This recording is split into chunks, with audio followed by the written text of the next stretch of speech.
Their first ball. Their first uniform. Their first number. Their first teammate. Their first goal. Their first coach. We take great care in making sure their first isn't their last.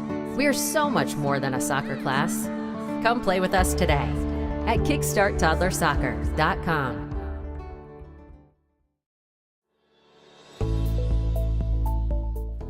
Granite City Food and Brewery has 2 Michigan locations in Troy and Northville.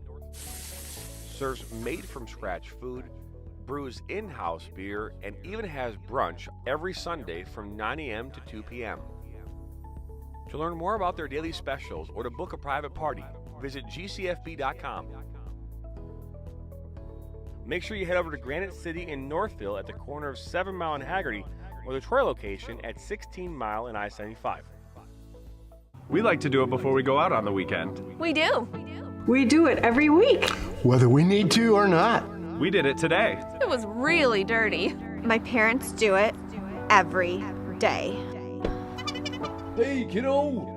Do it every day with the Unlimited Club only at Jack's Car Wash. Protect your car from the hot summer sun, dust, dirt, and contaminants all summer long with the Jack's Unlimited Club. Join today, starting at just $24.99 a month. I watch soccer on the Michigan Soccer Network. I watch soccer on Michigan Soccer Network. لا تنسون تتابعونا على Michigan Soccer Network. I watch soccer on Michigan Soccer Network. I like to watch soccer on Michigan Soccer Network. I watch soccer on Michigan Soccer Network. Me gusta mirar fútbol en Michigan Soccer Network. I watch soccer on Michigan Soccer Network. I love watching soccer on the Michigan Soccer Network.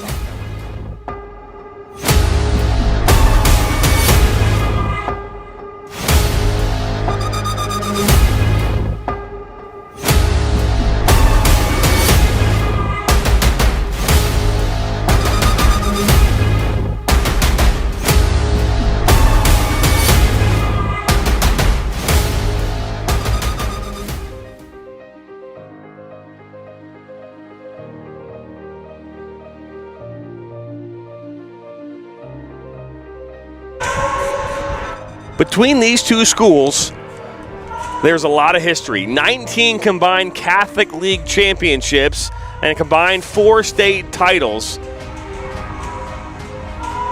Every time these two teams battle, anything can happen. Last year, they played twice and split the series. Who comes out on top tonight? Brother Rice Warriors versus Catholic Central Shamrocks coming up next on the Michigan Soccer Network.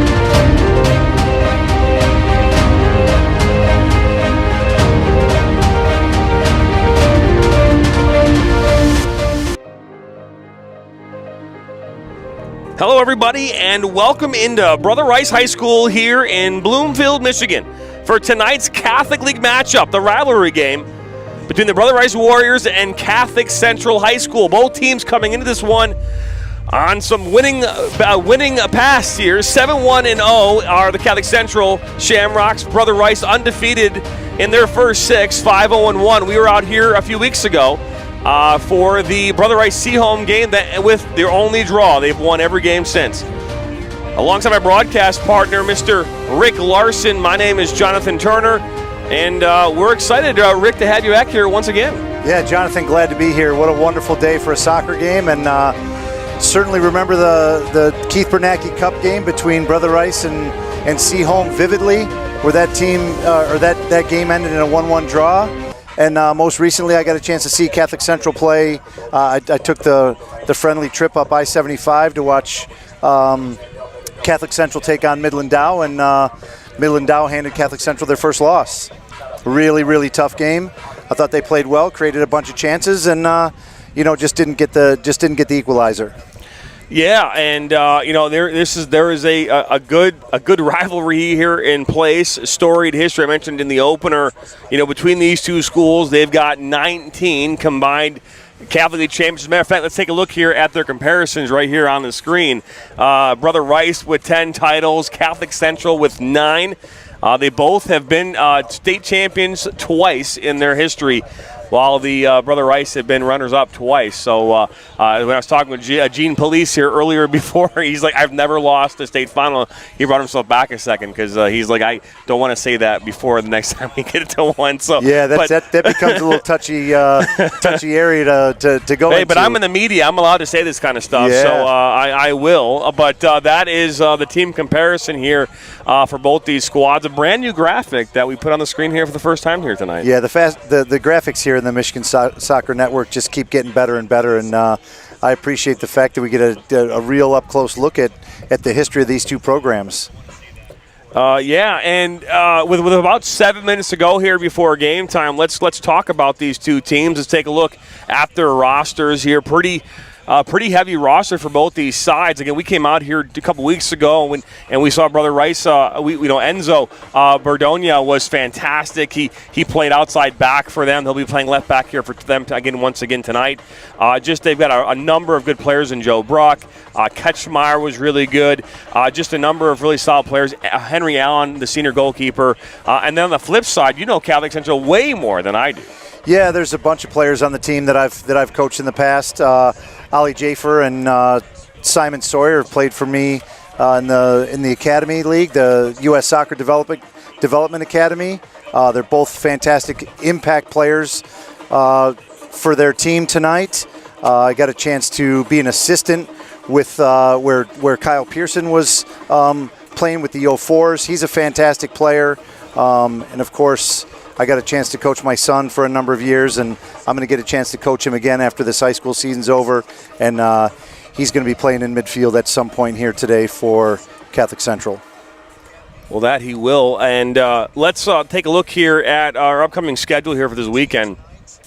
We obviously have tonight's game, Brother Rice here versus Novi Catholic Central, here at 6:30 p.m. kickoff. And then on Saturday, we're out in Grand Rapids as United West FC versus Detroit United in their inaugural UPSL game here. Kickoff at 7 p.m. right here on the Michigan Soccer Network. We have two games. I didn't put it on this graphic, but I've got two games tomorrow night in the third annual Yemenis Community Championship played out at Etzel Ford High School. And then we'll be back on Sunday for another game at Keyworth Stadium in regards to that tournament. And we'll bring you all the final action on Monday at 2, 4, and 6 p.m. In the conclusion of the third annual Yemenis Communities Championship. So that's I wasn't able to be there with you the other day, but I did get a chance to turn it on, and I didn't turn on closed captions, so I couldn't get I couldn't figure out exactly what was coming from the booth there. Well, it's fair enough because I couldn't either, but it was still a fun environment to be a part of. As it looks as though both these teams now, or at least Brother Rice coming out here on the pitch, they're wearing their all black kits here tonight. Catholic Central will be the away team, will be in their white kits here. As you can see there, I'm just getting their captains doing the captain thing here right now. Let's while we're waiting here, let's go ahead and take a look at what's coming up here this weekend on Sunday night.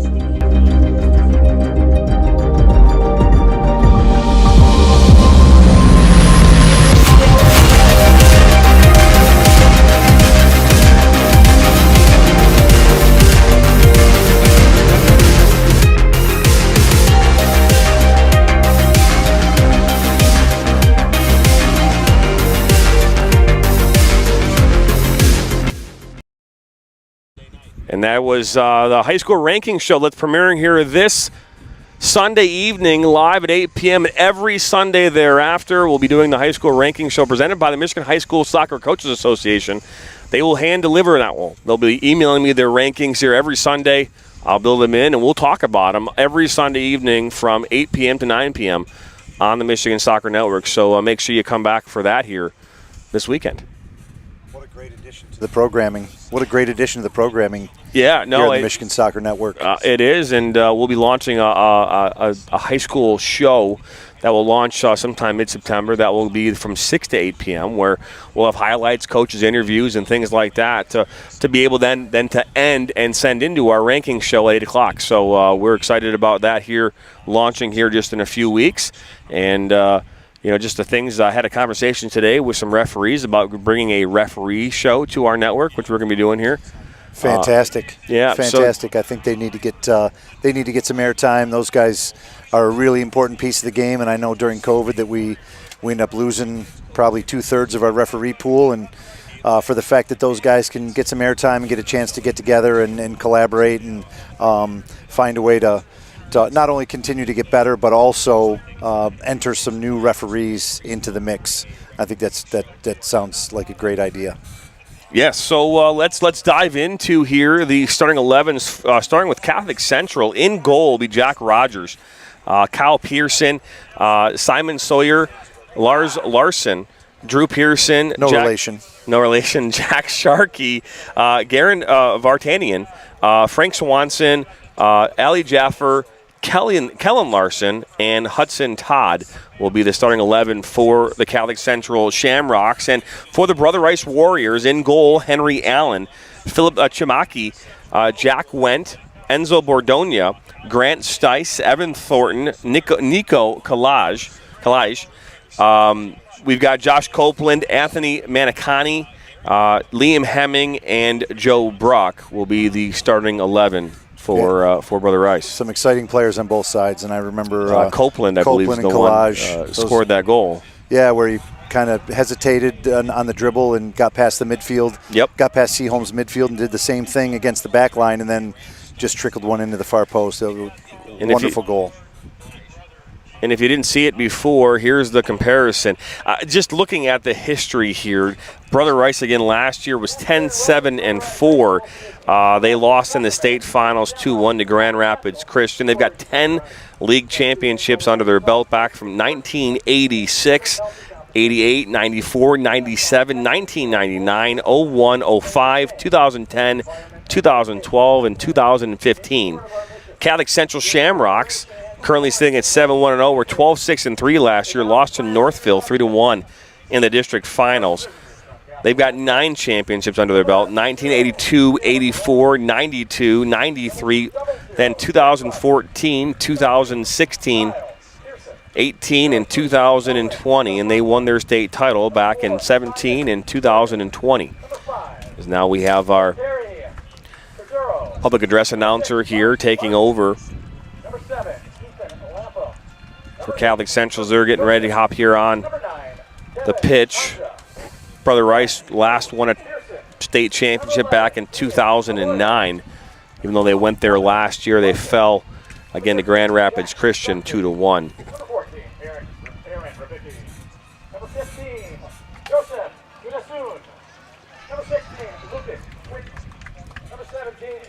Last time we were here, I mentioned that this is where my coaching career started, was here at Brother Rice High School, and I think I was on the bench for a couple of those as an assistant, a couple of those Catholic League championships, and we made some deep runs into the state tournament, but I think we were always thwarted by De La Salle somehow. Number 24, Ali Jaffer. Yeah, I mean, you have a storied history, Rick. You've been obviously at Schoolcraft College for 18 years. You started off your season here pretty handily there. I think it was a 4-0 win over Monroe Community College from New York. 6. 6-0. Thank you. I was on that call. I thought I would remember that, but there's been a lot of soccer since then, so I apologize. Yeah, no, I totally understand. Totally understand. It's been a while for us as well, and we're going to get back at it tomorrow afternoon and scrimmage for our U17 Academy and give the guys a break for the holiday weekend. Nice.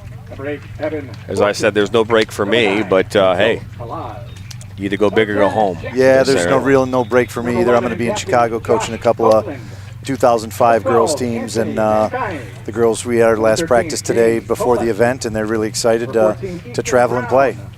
Number 15, Alex Ozzie. Number 16, James Palazetti. Number 17, Matthew Jadot. Number 15, Alex is easy. He's the newest addition here to the roster for Brother Rice. Last time we were here, he was not on their roster. Looking at what Brother Rice has faced off against here these last, since Seaholm, they faced off against Mason 1-4-0, beat Detroit, U of D Detroit Jesuit 4-1, Brighton 6-0, and they beat Country Day 3-2. You had mentioned about going up to Midland Dow, and that's where their first loss of the season came here back on the 27th, and 2-1 loss for Catholic Central, their only loss of the season. They played Clarkston twice.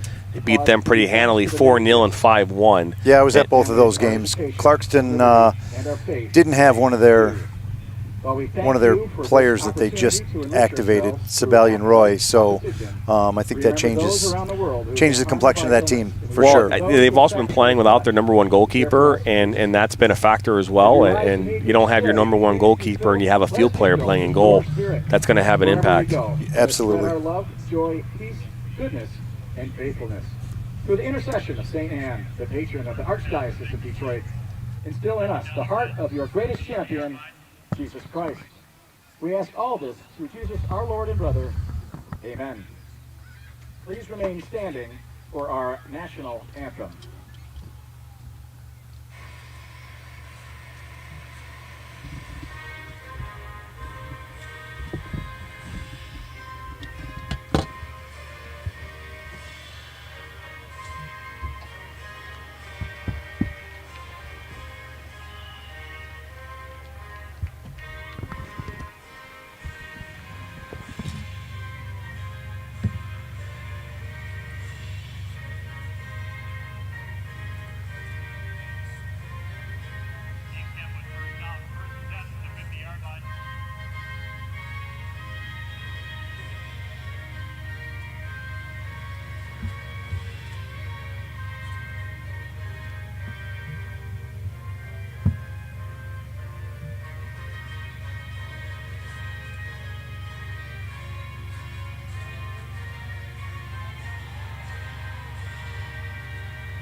Beautiful rendition there of the national anthem as we're about to get underway here with first half action in this rivalry matchup. Brother Rice and Catholic Central coming up here right now on the Michigan Soccer Network. Teams look ready to go. Referees look ready to go. They're having their final conference. That they will, as you can see now on the screen in front of you, a brand new scoreboard that we just launched here today. Just keeps getting better and better. Just finding new ways to make things work, so we could, I say level up every once in a while, and that's the plan is to level up. So keep accumulating experience points, and then you just keep leveling up. That's how it works. That's right. So.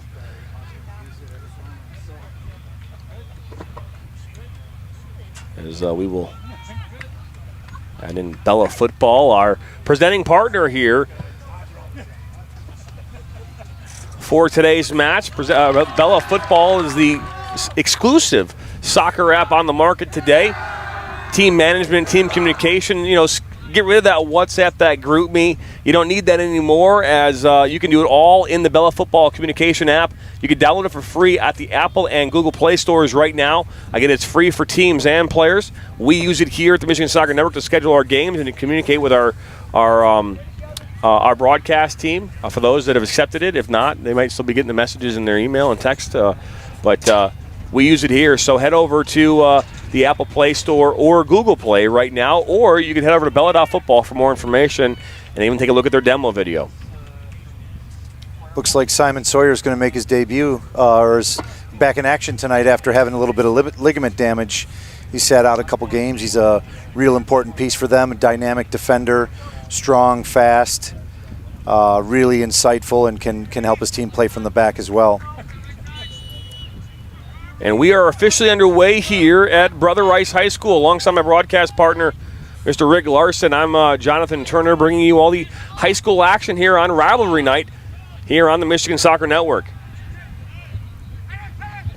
Well, that's a tackle there as That was Kellen Larson, and this ball will come back here, and that's Simon Sawyer, number 4, you mentioned here just a few moments ago.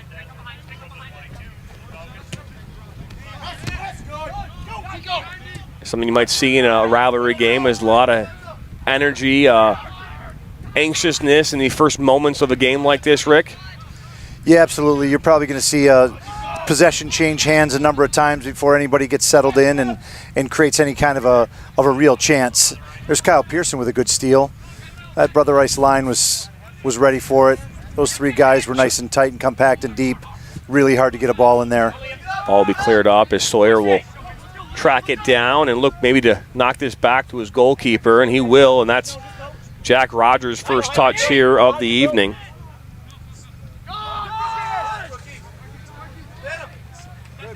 It's a good struggle here on this near side. That was Joe Brock. Tonight, Danny Price's squad playing a 3-5-2.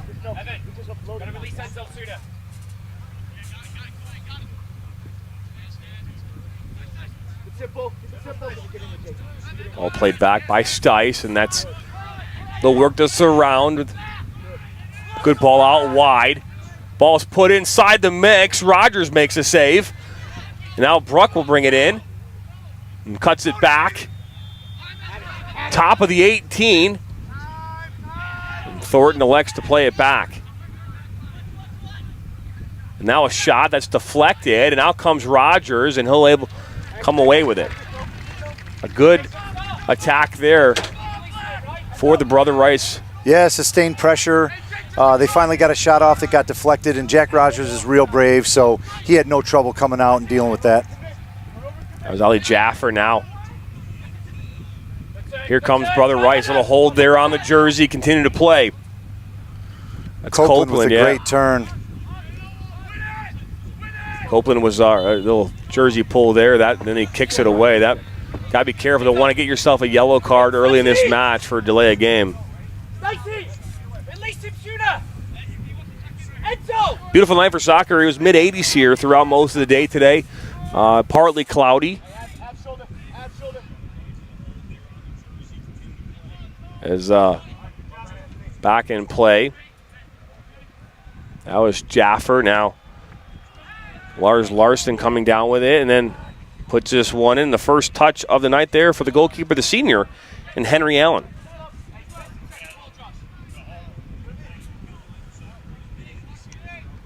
Want to remind everyone, and wherever you're watching us, whether on your phone and your TV or iPad or computer, hit that subscribe button. Yeah, people got all kinds of technology these days. Who knows what they're watching it on? I mean, we're watching on an iPad and a touchscreen. 35-inch touchscr's TV here. Yeah, I love the touchscreen. I just can't. When we start able to do the actual, like the telestrator. Yeah. When we start doing that, that's the next level. All right. I'm looking forward to that. I'm sure you are. Keeps me up at night. I don't think I've ever seen a football game. And when I say football, I'm talking about soccer, where actually a telestrator's ever been used. Have you ever seen an actual in a game live? No, I watched this guy on YouTube called Football Made Simple, and he does a really good job with moving the magnets around and doing those things on a telestrator, but never during a broadcast. Fair enough. Thornton. Good work there. Now Bordonia. Stice will go down, and a dangerous free kick coming up here for the Brother Rice Warriors. Kellen Larson got caught wrong side there, and felt like based on the proximity to the goal that he had to stick a foot in there. Stice did a good job of keeping the ball protected, and Kellen had to go through him. So we've got Bordonia, we've got Thornton, and it looks like Copeland standing over this one.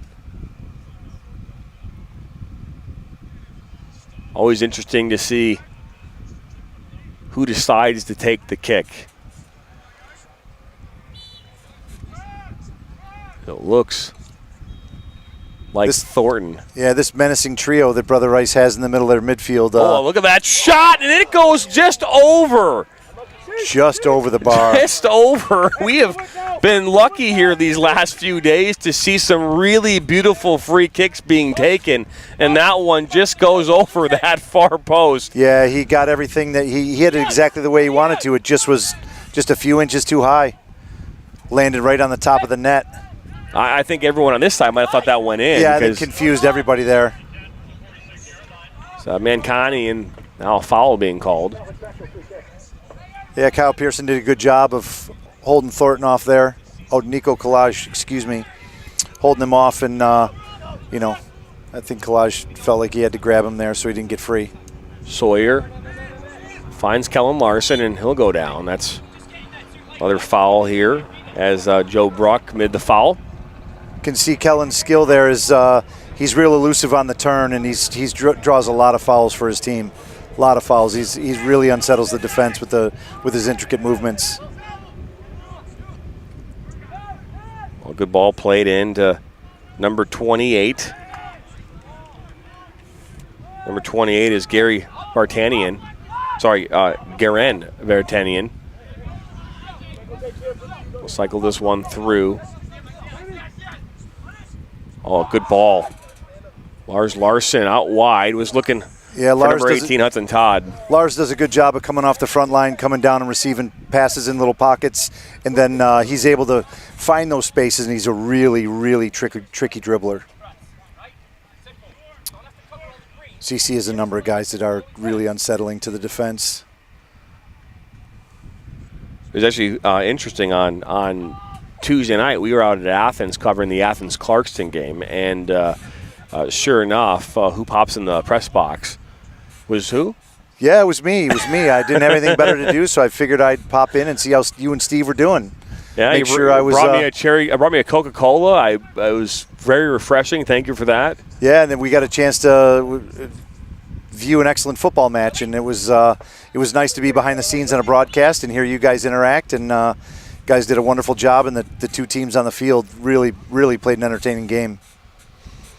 Yeah, as we're 8 minutes into this one, and the flow of the game been really disrupted by the amount of fouls being called here early on. Yeah, it's choppy and tight in here. I think nobody wants to have their guy get loose.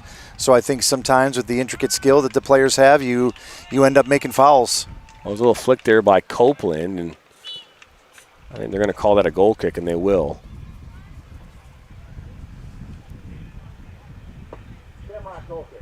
I would say we could bring us into the press box because I actually had the ability to do that here, just a different level today. Oh, there we are. Yeah, you know, I can bring us in here. Watch it, boom.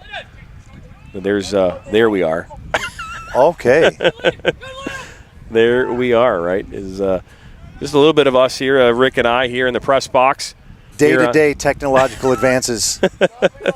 Just, why not, right? Why not every once in a while? I know that we're in a tent here near field side, but if you ever want to see us here kind of behind the scenes, that's it. So this vantage point is much better than the last one when we were on the other side with the sun coming straight in. I bought you had to negotiate that? I did. I bought a smaller tent. Okay. 7x7 that is easier to bring, and I did. I'm like, hey, instead of us bringing scaffolding, let's just set up on the other side, on that press box side. We did, so here we are. Well, it suits me very well. Copeland looks to put this one up, and that was intended there for Collage, but Rogers comes out and collects that with ease. It's got to be better than that to kind of put off Jack Rogers there. He dealt with that one very simply. Yeah, for sure. Emerson going high tech. To love to see the growth. Well, we appreciate it. We appreciate Danny Garrett. It's great that people. Yeah. Oh, it's Copeland now. We've seen him get through. Look at Copeland. He'll continue to make his path forward, and we're going to throw in here on this near side. We've seen it once. We've seen it time and time again, not only in the Brother Rice matchups, but obviously on at the other games here at the high school level. A lot of long throw-ins, and on a smaller field, a narrower field like this, those throw-ins can be very dangerous, just like corner kicks. You know, every time they get down there, that Enzo Bordogna will look to take a one-time half volley and go out of touch. But these long throw-ins can be very dangerous because, again, they play just like a corner kick and create a lot of havoc inside the box, Rick. Yeah, the size of this field is certainly makes it conducive to giving away goals on set pieces and things like that. And the long throw-in is just as effective as some kind of a long set piece because the sideline's so tight. I'm always bringing you big-ass water. Yeah, I think so a drone, all the technology we got going on here, I think a drone must have just dropped off the water, so appreciate that. Thanks, Amazon. We are looking for sponsors. Yeah, it's going to be a foul on Ollie there. You just can't grab him from the backside. You know, that is something that I would like to do, and it is possible to do, is to do a drone. We are going to work on that in the very near future. So that's the next level. Drone footage coming to you from the Michigan Soccer Network. That seems well within your grasp. I think so. Just being able to manage it while covering a game. That's deflected, and now Jaffer looks to play that, and that's just going to be miscommunication between him and the attackers. Now here comes Copeland. Knocks it out wide. Brother Rice back line. Oh, look at this, and this skirts right there. That was Liam Hemming. They did a great job of transitioning to attack there. Mancani picked that off and restarted the attack.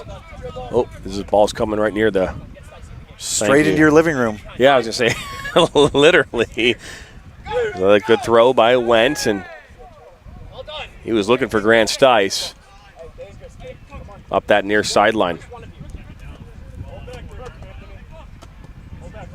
Went will come up and take a long throw in once again.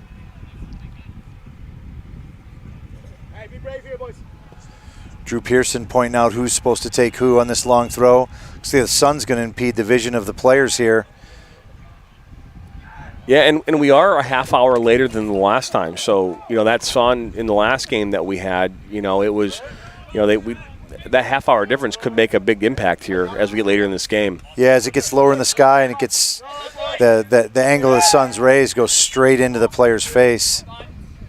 So looks like Jaffer and Collage, they collide, and they're going to award the free kick here to the Warriors. This free kick's going to be about 50 yards or so from goal. Again, really no real flow to this game. Just at this point, we're 13 minutes in, Rick. Again, a lot of fouls, and something you might see in a rivalry game. Again, this is a really compact field. It's narrow. Yeah. It's going to create a lot of areas where it's going to be hard to get wide and get space and create space, and that in turn will create fouls. As this ball be played in by Bordonia. Rogers goes up forward, and he comes up with it clean. Yeah, he really looks comfortable on those long ones that come in high. His hands are fantastic. He's an excellent athlete. Yeah, I got a chance to also coach him and Ethan Lapham, who's about to check in here for Catholic Central in a summer league team. And both guys are awesome human beings and fantastic players. And Ethan's going to come on and make an impact for his team here. Oh, Larson gets Kellen Larson, and that ball is intercepted. And that's Hemming. Oh, look there for Grant Stice, and too much pace on that one is now Sawyer. As I've told Kellen in the past, if you want to be successful playing against a line, you got to get closer to that line. If Catholic Central doesn't get closer to that line, it's going to be hard to break them down.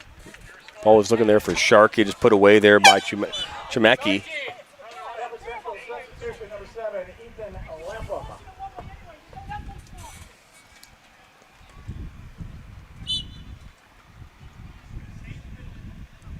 All thrown in, and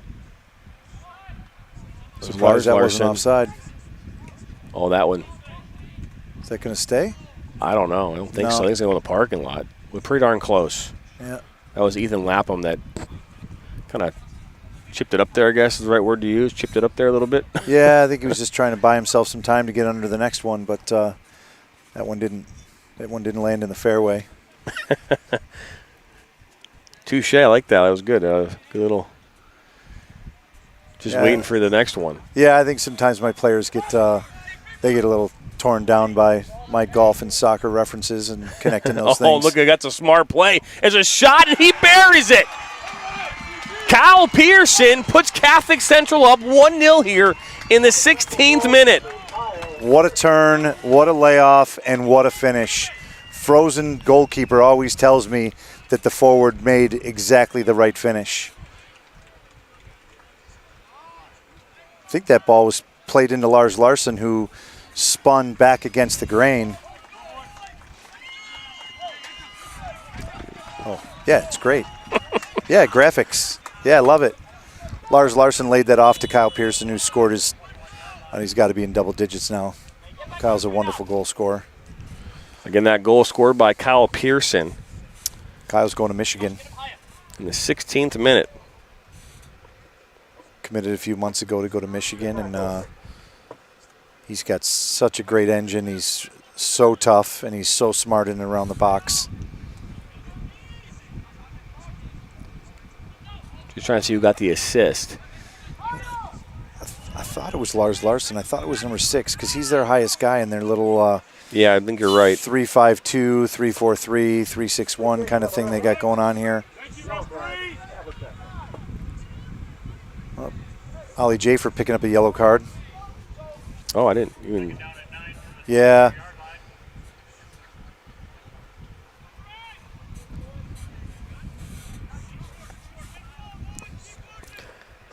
So a yellow card issued there to number 24, Ollie Jeffer. That was here in the 17th minute. Looks like Ollie's going to have the luxury of checking Rogers straight took up back the save, in. no rebound. Heads up play from Rogers because a rebound there. This game's equal. Yeah, it looked like Jack Rogers went down a little bit early, kind of anticipating the shot, and the ball kind of hit him there.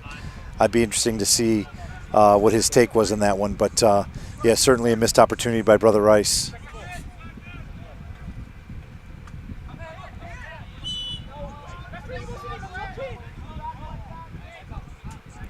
That's an interesting call. Player wasn't even looking, and he had his hands kind of behind his head, and somebody headed the ball straight back into his hand, and the ref called a handball.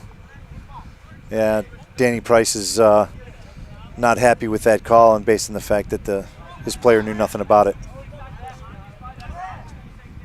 Goal scored there by number 2, again, Kyle Pearson.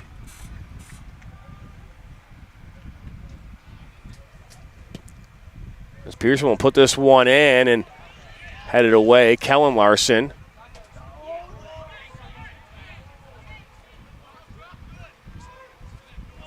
These are hard moments to not get countered. You get caught on the ball a little bit there. Well, now Copeland will tie up with Pearson. Pearson, yeah. Copeland's got some motor. Look at there, Copeland for this Hemming. It'll be cleared out. Copeland seemed to be energized by the counterattack there. He really came to life.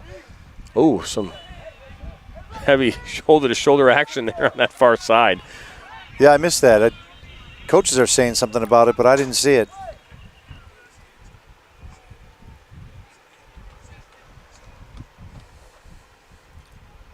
Customary here in the 21st minute. We're going to have another foul called. So now here comes Catholic Central. The Shamrocks give it away. Yeah. Ooh, Thornton is going to go down, and it's been a lot. To answer that question, it's been a lot. There's been a lot of fouls in this game. You can hear Danny Price not happy. He's asking how many times is. Yeah.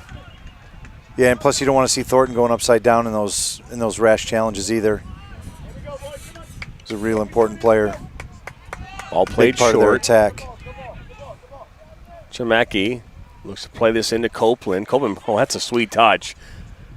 What a great bit of skill. Oh, found his way back on it again. He did. He's out to Chemecki, and good work from Chemecki. Played it back. Oh, and now Chemecki's going to go down. They're going to say that was clean tackle.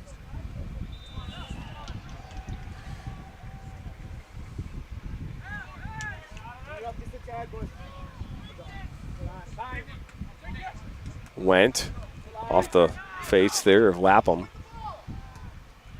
And a ball in for Bruck.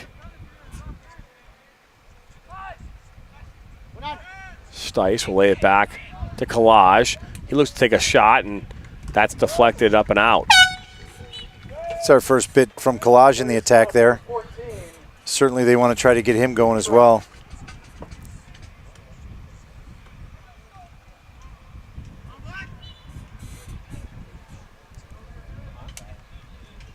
You see a throw in on that far side.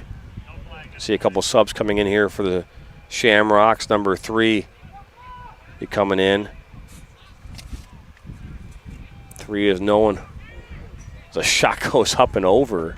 I believe that was Thornton that just took that shot, but Nolan Carfanta, as well as number 8, Luke Joseph. Joseph, a senior midfielder, and Carfanta, a forward, a junior forward. Thornton figured he'd just have a hit there, and why not? A shot not taken is a shot not scored. Yeah, there, just over the bar there.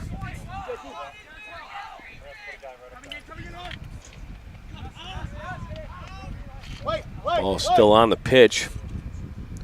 It's now Bruck up this line, and he'll take down Sawyer and then take a shot. Yeah, good bit of sportsmanship there. Looks like Bruck knew that he committed the foul and went over and offered his support for the defender, Simon Sawyer. Well, another really, really bad foul there. We're not seeing again. This game is really choppy. We're 22 minutes in. It's really chippy. Yeah, is it safe to say that maybe it'd be hard pressed? These two teams would be hard pressed to finish with 11 men. And first time we were out here, that happened. Seaholm went down a man. Yeah. Oh, but that's Kellen Larson. Yep. And then a shot now. Oh, that's not a shot, but a ball in. Now Copeland, he's looking to take a shot, and that's going to go wide. Ian, you can't score with 5 players around you. Move it.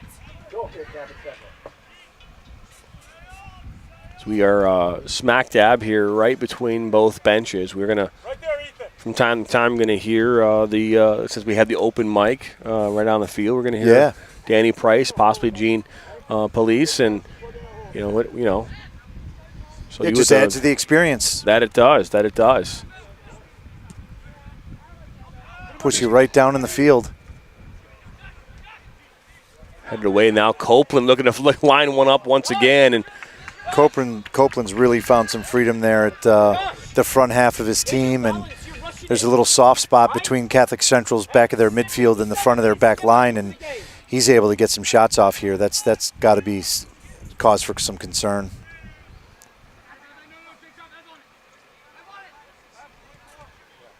Both these teams coming into this one having a good start to their season. Brother Rice currently sitting at 5-0-1, and Catholic Central currently sitting 7-1-0. They've had one loss. That loss coming to Midland Dow here back earlier this week. Sorry, Saturday. Ollie while Jafer doing a good we were job at Mackinac Island, they were at Midland Dow. Hudson Todd and then cleared up the line. Oh, that one was given away to Brown. So now Kellen Larson tries to win this one back. It's going to deflect. Crafty little turn from Kellen. He tried to get in between those center backs. Ball got deflected, and Kyle Pearson was able to get on it. It's going to be a goal kick. Yeah, it looked like it might have been out for a corner, but they're going to call it a Pearson goal. thought it was a corner too. I kind of thought it was one as well. Yeah, kind of looked like it. But to each their own. It's hard to see from behind the touchscreen here. Yeah. Fair enough, man. Fair enough. Sometimes there's, with great technology comes great responsibility, and, it's another foul. I appreciate your Spider-Man 2 reference there. That's fantastic. As here comes Copeland. Has been dangerous all game, looking to play. Brother Rice got a little stretched here. Here comes Drew Pearson for the first time out of the back line. trying to get connected with his brother. Chemecki lays it back to Bordonia. Now Copeland. Brother Rice will work this around.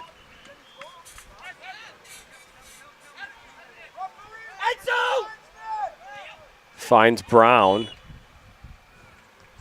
As we're going to see a flag, I guess.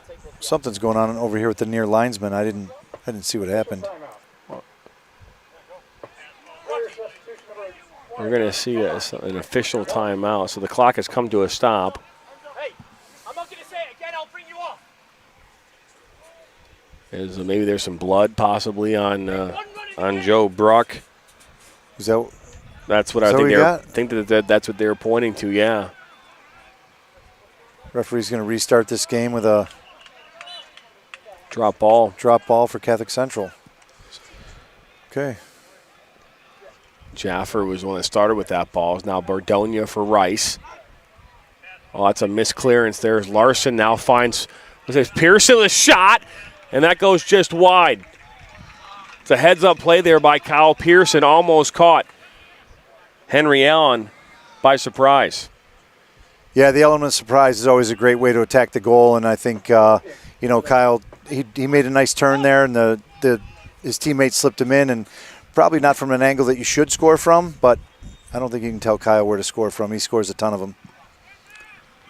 And that he does. It's Drew Pearson, which wins that head ball.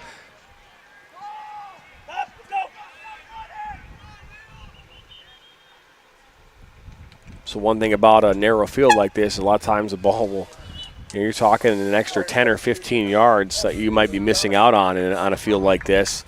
And maybe some cases even 20 yards of width, where the ball would stay on the pitch a lot more on a bigger field. Yeah, Not that that's obviously obvious, but that's a big difference maker for a team like Catholic Central that doesn't normally play in a field this small.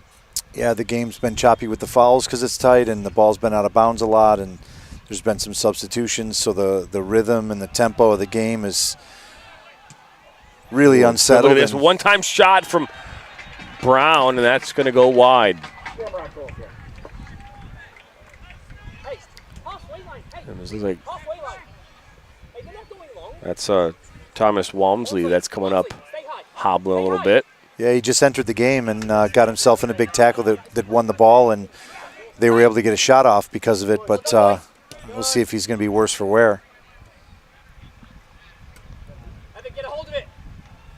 McCallum Larson finds Pearson. Pearson's got the goal here, looking in there for Ali Jaffer. And Chemecki puts it up in the air. Pearson went fighting for it. It's a good battle. Jaffer to Pearson. Trouble. Now Pearson lines one up, and that goes wide. Good combination play from Ali Jaffer and Kyle Pearson. Kyle hit it clean, but probably not as good as he wanted to hit it.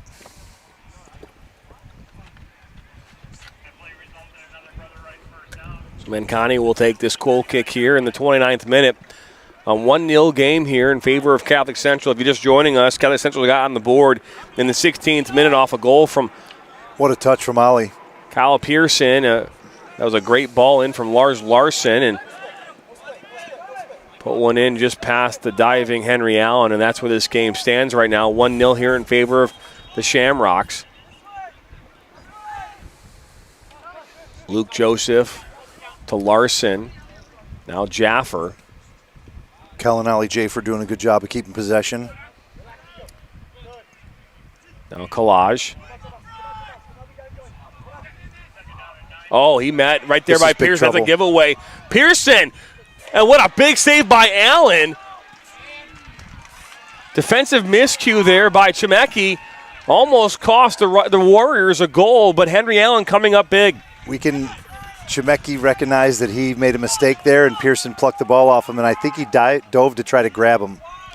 We'll have to let the replay booth decide on that one. Oh, but now Pearson cuts it in. Pearson continues to be dangerous. Oh, and there's a blocked opportunity is now Collage looking for Brown, and the referee's going to call a foul. That's a real interesting call. I'm sure that Brother Rice sideline is not happy about that. As Went now looks to put this up. And this will be headed back to Rogers.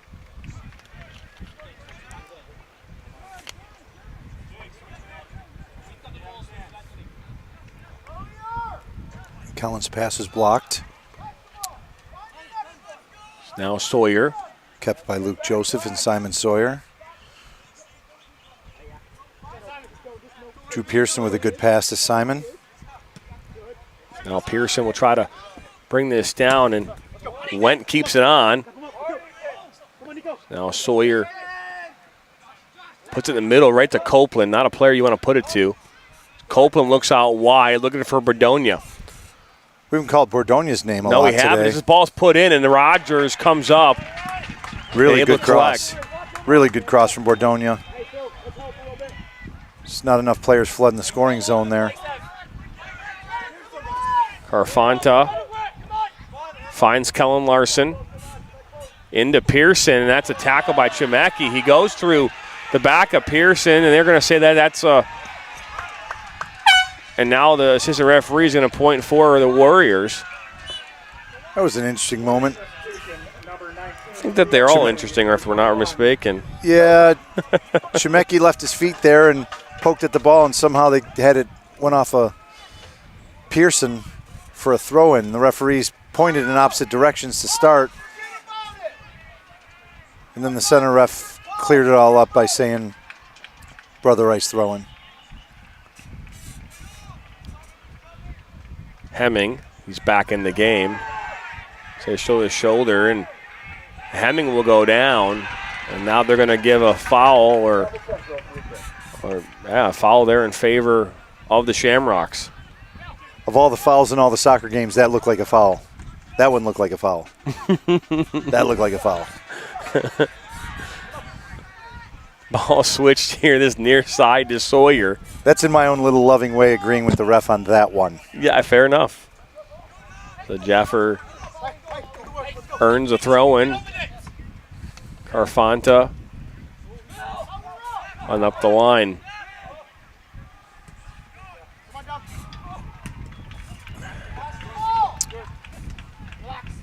Now Copeland. Joseph was right there. Collage. Nifty little pass from Collage there. Brock will put this far post. No one's there. Nobody home. I think he was thinking Bordonia was going to be up on that left-hand side. I think so. And smart play there, heads-up play by Garen Vantanarian. I think the danger that is created by the three-headed monster of Catholic Central's forwards, Ollie Jaffer, Kyle Pearson, and Lars Larson, I think has pinned Bordonia back a little bit. I would agree as this ball switched here to this near side to Sharkey,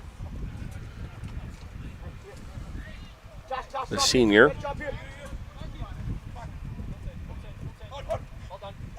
Kyle Pearson is holding there on to, I believe that was Collage right here in front of us. A great sight for us to see. Yeah, I think they really wanted a foul called there. It was just a couple guys being extra physical. And Pearson finds Jaffer.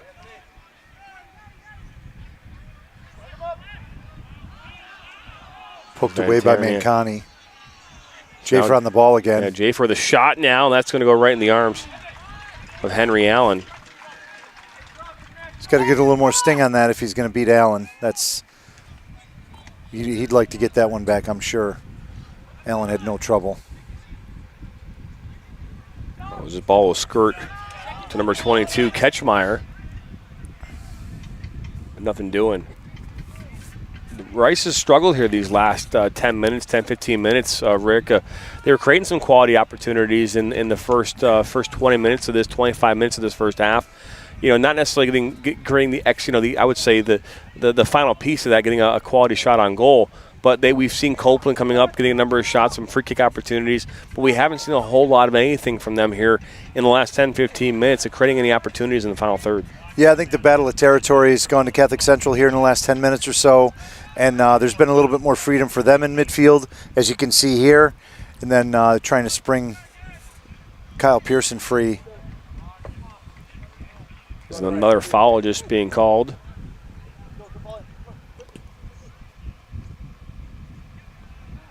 Good touch there by Kyle Pearson.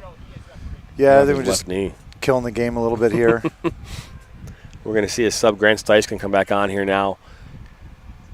Next opportunity for the Warriors is Enzo Bordogna will take this free kick.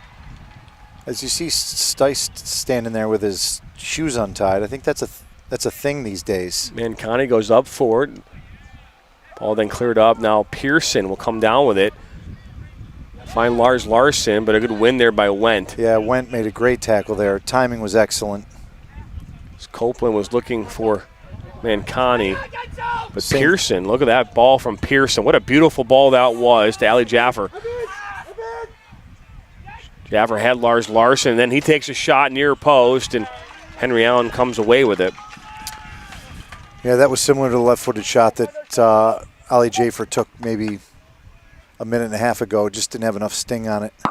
But that beautiful ball from Kyle Pearson. Yeah. That diagonal ball was a thing of beauty. Yeah, he had a good 6-iron over to the other side there, and it was easy for his teammate to deal with. As I have not been keeping track of fouls in this game, but if I would think that we're well into double digits for each side. Well, I think that would be the hardest job at the field here today is keeping track of the fouls. So well, good effort there from Hemming. Now, I think Joe Bruck will let this one go out, and then Wendt will come over and take the long throw in as we'll see Grant Stice come back in. We'll see Ketchmeyer come off, with just 4 minutes to go in this one. In the box. Chemecki looking like the warrior he is here, anchoring the defense. Looks like he's played 36 hard minutes. Ball fall there to Brock. And cleared up a little bit. Sharkey cleared that one out. Colin Larson with a good header. Chemecki with a good win.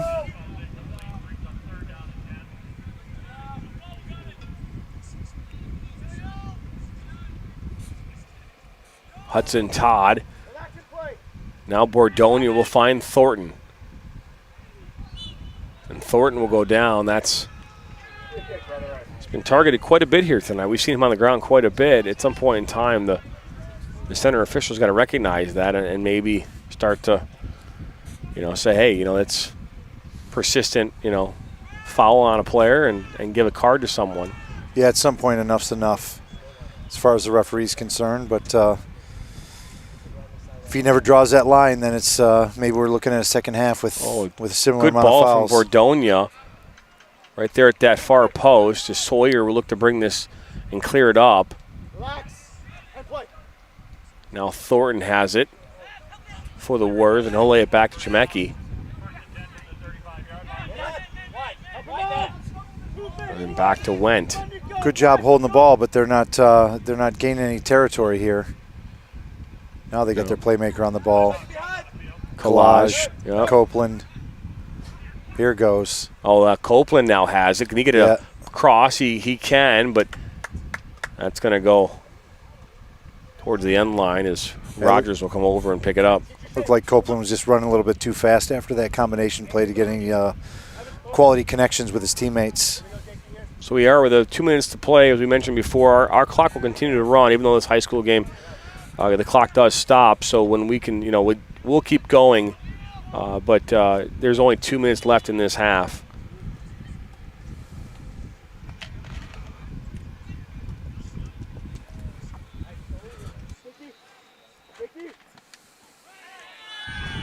As we're going to see a foul, we're going to probably see a yellow card here. There we are. So Hemming just received the yellow card there.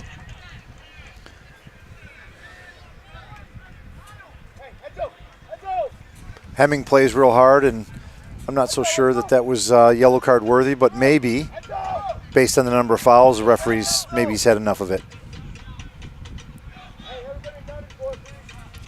I always say maybe, though. Fair enough.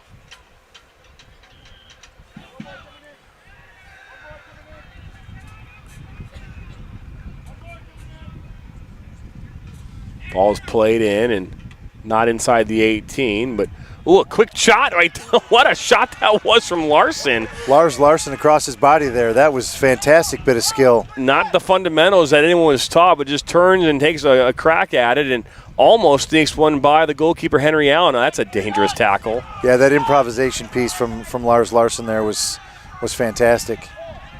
I mean, I understand why that was a foul. Dangerous tackle.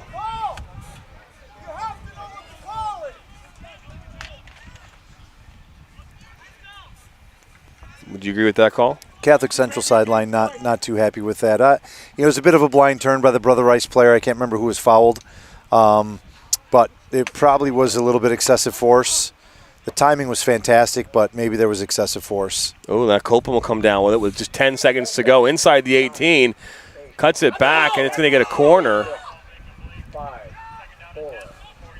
They're not going to get enough time here to get this corner off. And that'll be the end of this first half. Not a bad first half at all, huh there, Rick? Entertaining half of soccer, yeah. It was two teams really trying to figure out how to get into the scoring areas and get some shots off. And in the midfield where the game needs to be, there needs to be more possession and more guys on the ball and more connected passes. Both teams did a good job of interrupting each team from getting into a rhythm. Yeah, I couldn't agree more. And you look at this half for what it was. Catholic Central came out here on a mission tonight, and that's getting Kyle Pearson involved as much as possible, and they were able to achieve that. Kyle Pearson on the board in the 16th minute, assisted there by Lars Larson, and that's where this half will conclude. Don't go anywhere. We've got more soccer for you, more high school soccer for you here on the other side of the break. Here at the half, Brother Rice Warriors and Catholic Central. We'll be back here for second half action after the break.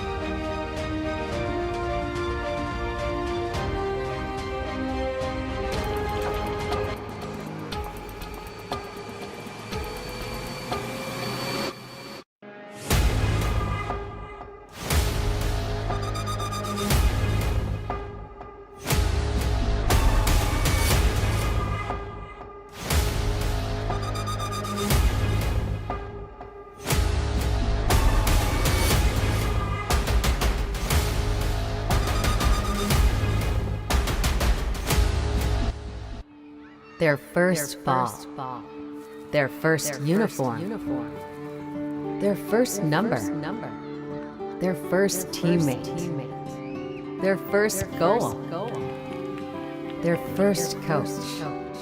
We take great care in making sure their first isn't their last. We're so much more than a soccer class. Come play with us today at kickstarttoddlersoccer.com.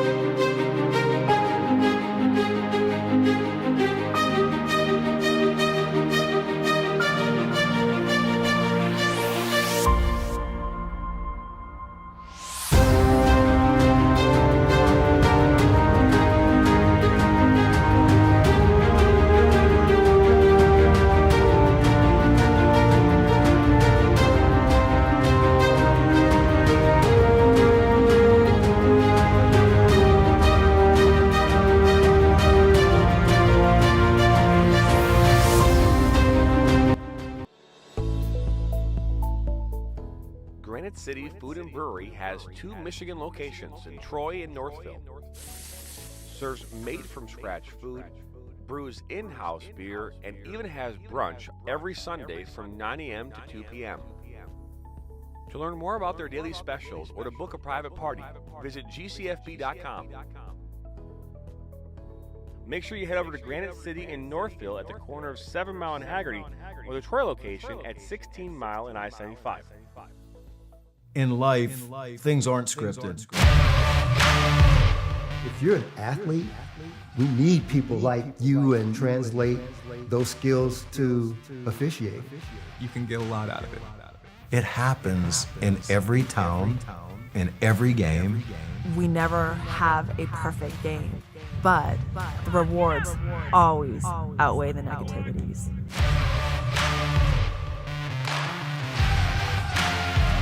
Move by Wen. Puck to 6. Wide open net for Koscheck. Espinosa gets a head on it. Will that go in? And it does. Shot. And that goes off the post and in. Oh, look at this. Look at this. That might be a good pass. That's the goal of the week. Wow. We like to do it before we go out on the weekend. We do. We do it every week. Whether we need to or not. We did it today. It was really dirty. My parents do it every day. Hey, kiddo. Do it every day with the Unlimited Club only at Jack's Car Wash. Protect your car from the hot summer sun, dust, dirt, and contaminants all summer long with the Jack's Unlimited Club. Join today, starting at just $24.99 a month. Velasquez. Shot. And that goes off the post and in. Six. Oh, good move by Wen. Puck to 6. Wide open net for Koscheck. And that's goal number 2. Now wide to the Oxy. Inside the 18. Left foot cross to Steinwasser. Saved by Solly.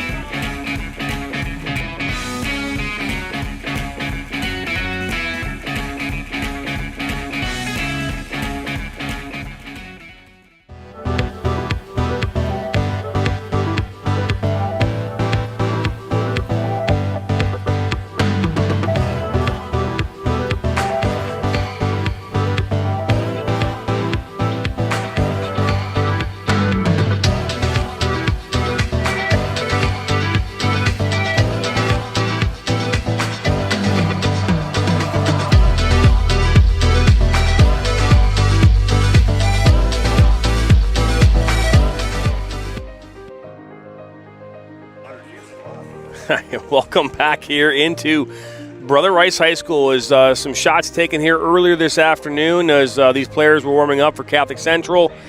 And we'll take a look here at the Brother Rice warm-up here as well. We're here at the half in a 1-0 score line here as Catholic Central and Kyle Pearson getting the Shamrocks on the board in the 16th minute with a beautiful shot assisted there by number 6, Lars Larson. And that's where things stand is, you know, we talk about this a lot, and especially when we think about this, Rick, we talk about, you know, coming back and what, you know, what it takes for a team like Brother Rice right now, who's for the better part of this first half, at least the second half of it, really struggled to create opportunities in the final third. Yeah, I think they got to decide, you know, what they want to do with their top guys. If they want to start pushing, you know, Copeland, Thornton, Collage a little bit higher to try to create a certain type of goal, or is there just going to be, and they're going to be asking the players just have a moment of brilliance, and, you know, maybe one of those guys just kind of, you know, goes on safari and weaves his way through the defense and tucks a ball in. I mean, we know that they're capable of that, but I also think they're capable of manufacturing a goal as a team. They are, and you know, you've seen, you know, and I think for the better part of this, the first half too, we saw both teams, you know, trying to figure each other out. So that will happen a lot in a game like this and on any given night. You know, you saw Copeland very much so involved in the middle of the park. That's where he seems to do his best work. But getting Collage involved more, he's a very creative and dynamic player. If they can get him involved along with Thornton as well, you know, that's how they're going to claw their way back into this one.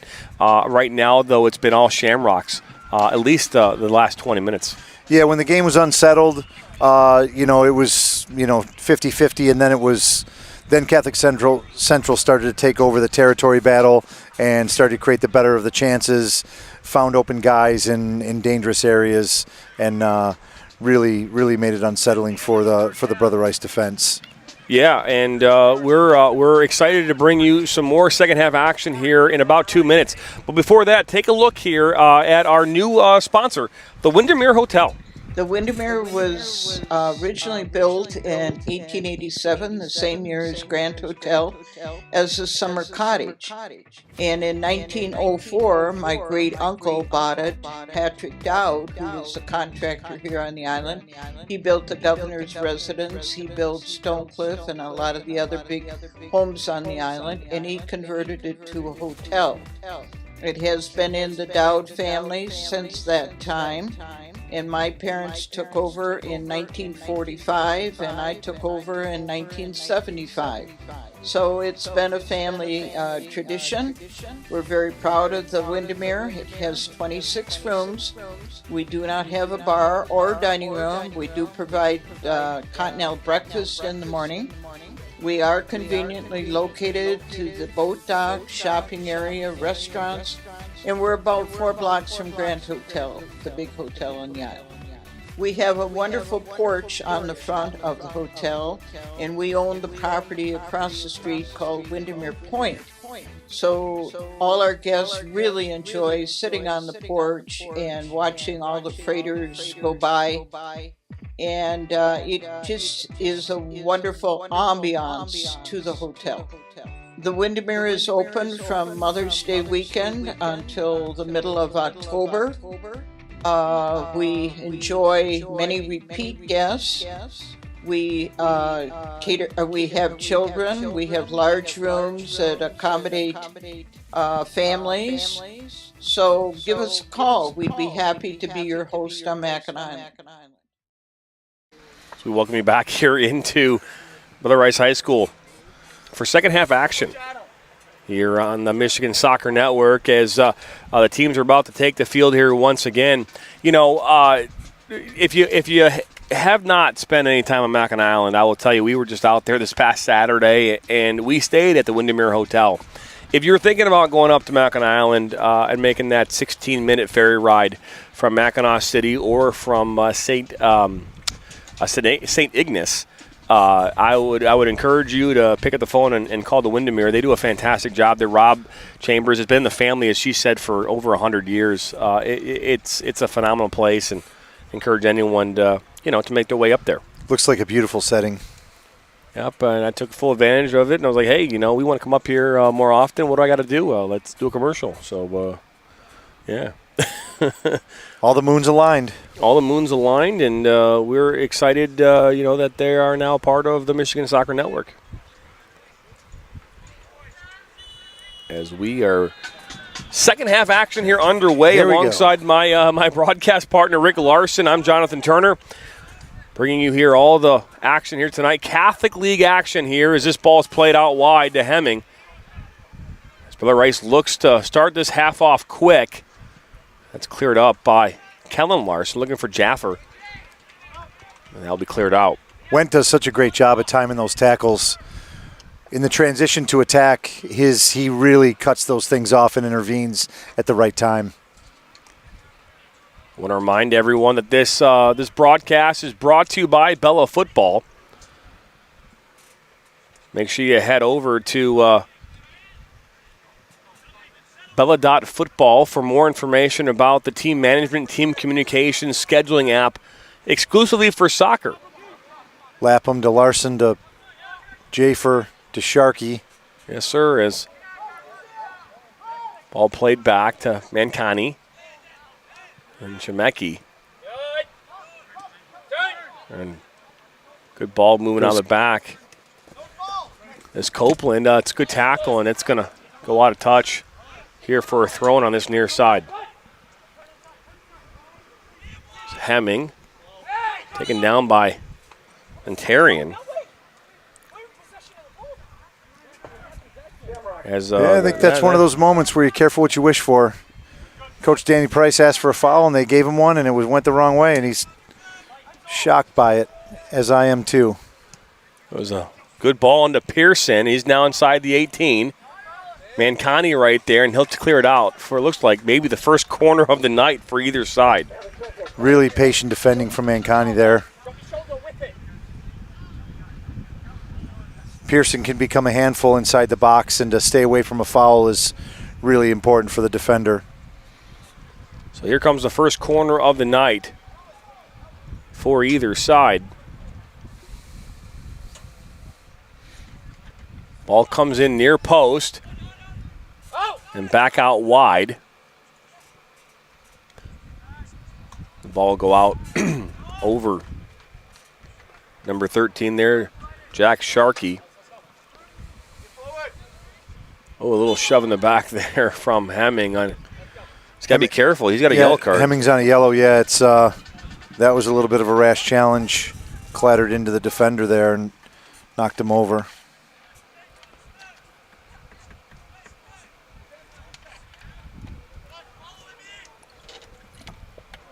It's a good ball into Lapham.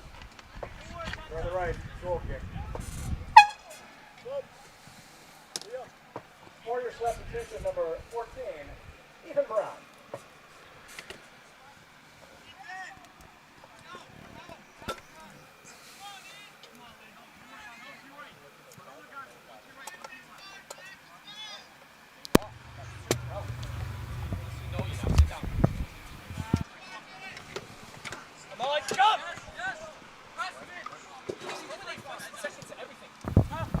Now Pearson on this near side.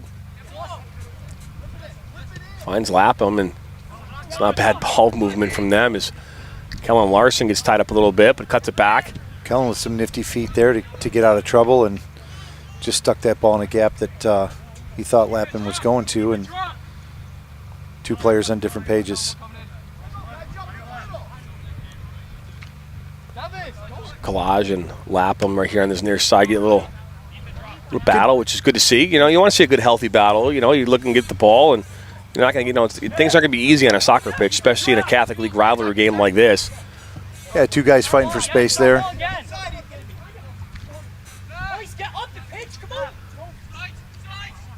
Well, Stice, and they're looking for a handling there, but you're not going to get it as Artarian and Jaffer. Sharkey up that far side. What a tackle from Sharkey. Good work as he finds Lars Larson. Yeah, he kept that alive. Oh, and that was just poked away there. Dispossessed, intercepted, and then Ollie Jafer with that reverse pass trying to penetrate the line there. Now Brock got cut out. Looking to go up here for Stice. And Rogers is going to let that one just come right into his arms. Saw Rogers getting some ice on his back at halftime there. It's good to see that he's healthy and back in the game. So Swanson back to Rogers. Puts this up as Bordonia gets a head on it. And almost runs right into Danny Price. Seems like a fast way to get yourself subbed out of a game. Smash into the head coach. It may be. Ball almost comes right into our camera tent. Hits all of our equipment.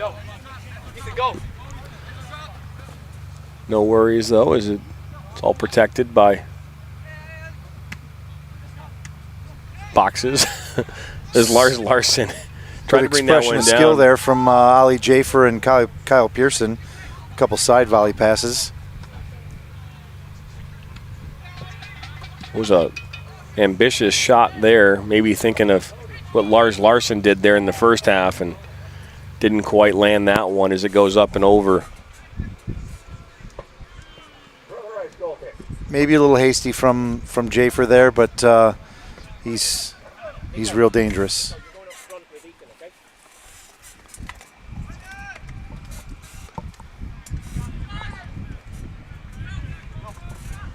Now here comes Brother Rice Warriors. Sawyer comes over and will clear that ball away. Well, the referee and the assistant referee totally on different pages there on whose throwing it was after it was clearly deflected off a Brother Rice player. Well, that's a little over-aggressive down there. That it was is now a goal kick coming up here for the Shamrocks.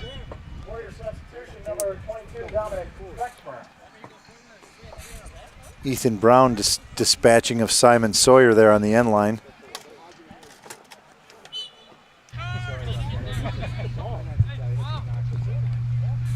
Middle! Why are we letting him turn there? Now Bordonia looking for Copeland. Look a little dummy, but Swanson read that pretty well. As now see a collision. Wow. As you can hear, yeah, Gene Police saying if the fight gets started, it's going to be your fault. Yeah, there was some serious contact from Bordonia there and into Ethan Lapham. Neither player's worse for wear, but coach has made his point. As we'll start to see the temperature of this game and the energy start to rise, I'd imagine. No one wants to see any extracurriculars here on the pitch. Yeah, we don't want any games marred with those type activities. That's Copeland out wide to Bordonia, who hit a delayed run up this left side. Puts his ball inside the 6. Oh, a shot from Collage. It's going to deflect. Well, it was one of the better opportunities of the match so far for the Brother Rice Warriors. Simon Sawyer intervened there and tried to start the counterattack. Chemecki did a good job of picking that out, that long pass into Pearson. Student section is going to get raucous. Looks as though referee's coming over to talk, I believe, to Collage, as well as Sawyer. Actually, I think it was Sharkey. It's hard to see from so far away. Yeah, and the sun's starting to really settle down and go directly into the face of the players. Are we getting food after this? The shadow on the near side here is growing. It is. Yeah, I don't know why we wouldn't. Yeah, I was going to say we should get some food after this, right? Yeah. If everything's open. I mean, every time we come out this side, nothing's open. Yeah. Maybe we'll have to get all the way to Granite City or something. That's true. So now Lars Larson and Thornton, good shoulder-to-shoulder action as Kellen Larson comes over and takes down Thornton. Thornton did a really good job there holding possession, and a number of Catholic Central players tried to take the ball off of him, and Kellen Larson committed his, what I like to say sometimes for my son, committed his first career foul there. Really? He's the other side of the ball guy. He's not always a guy that's committing fouls. That's fair. As Copeland loses is now Lars Larson. Oh, that's a tackle from Brock. Jaffer. Brother Rice overcooked that free kick and gave Catholic Central a counterattacking chance. Bordonia finds Brown as he enters the 18. Ball comes in and then cleared up. Simon Sawyer did a great job of reading that deflection and creating a volley there to get it out of danger. Yeah, I agree. Because now we're going to see a long throw-in coming here now for the Warriors. Oh, sorry, take it back for Catholic Central. Sharkey puts it up into Pearson.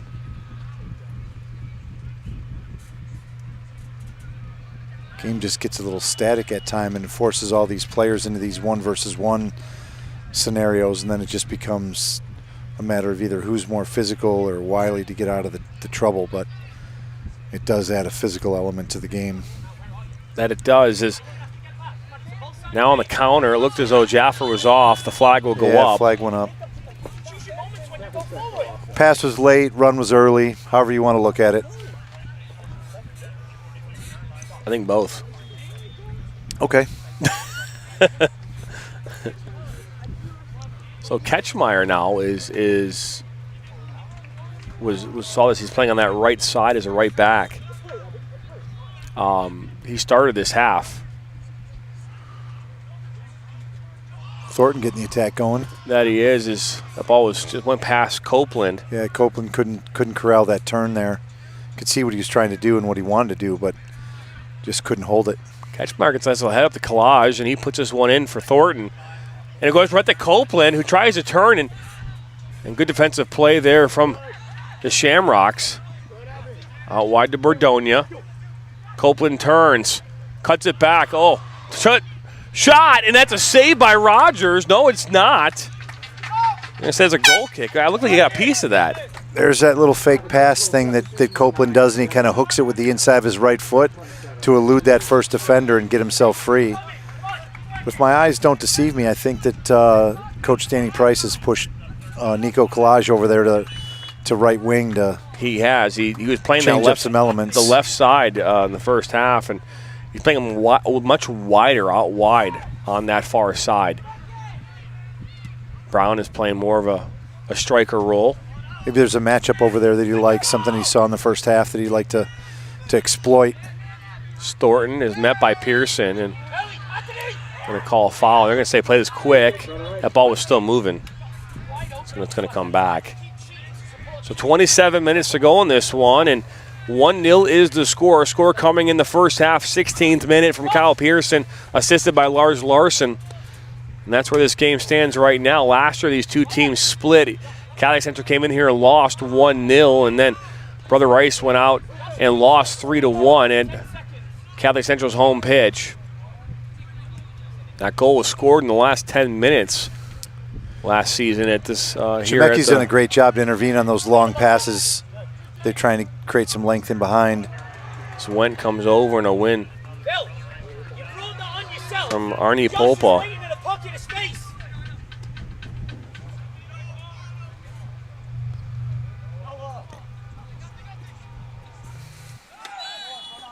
We got a foul now called. They're in that corner. I want to remind everyone tomorrow night we'll be out covering the third annual Yemenis Community Championship. That's we'll be at Edsel Ford High School for games tomorrow night. More information about that's available on our website as well as on social media and on our YouTube channel. So make sure you check Pearson that out. With a good clearing header. Sorry. No, you're fine, man. Sorry. Jaffer looks for Larson. He finds him. Larson maintains and then dispossessed by Went. But in comes Kellen Larson now. Top of the 18, lays it off for Kyle Pearson. Pearson with a shot, and he buries it. Kyle Pearson gets Catholic Central on the board once again and goes up 2-0 here in the 55th minute. I'm thinking Allen knew nothing about that. Kellen did a great job of picking up the ball there and creating putting speed in behind the attack and finding Kyle Pearson. And like I said in the first half, when he took that shot from the weird angle, from an angle that looks like you can't score a goal from, and then he took that shot and Allen knew nothing about it. Just kind of waved at it. Oh, no, I agree. Once again, Kyle Pearson, what a beautiful shot from him. Far post going past Henry Allen. And this game now is 2-0 here in favor of Catholic Central. And the thing is that Brother Rice has been, for the better part of this second half, have been in Catholic Central's territory, defensive third. Just haven't been able to find a way to really get any quality scoring opportunities. Yeah, unlike the end of the first half where Brother Rice had given away territory, they've taken a bunch of territory here in the second half and just can't find that quality scoring chance. But you got to hand it to the Shamrocks and Kyle Pearson, and hey, you take advantage of your chances. And Kyle Pearson, from the angle he was at on that far side, to put it far post like that past Henry Allen, it's a phenomenal job from him, and again getting his second goal here of the night. Yeah, that goal scorer's brain's just different. He knows no fear. He's brave. Stepped up at the right time. Now Jeffer looks to put this into space for Pearson. He was on. Pearson now one-on-one with Allen.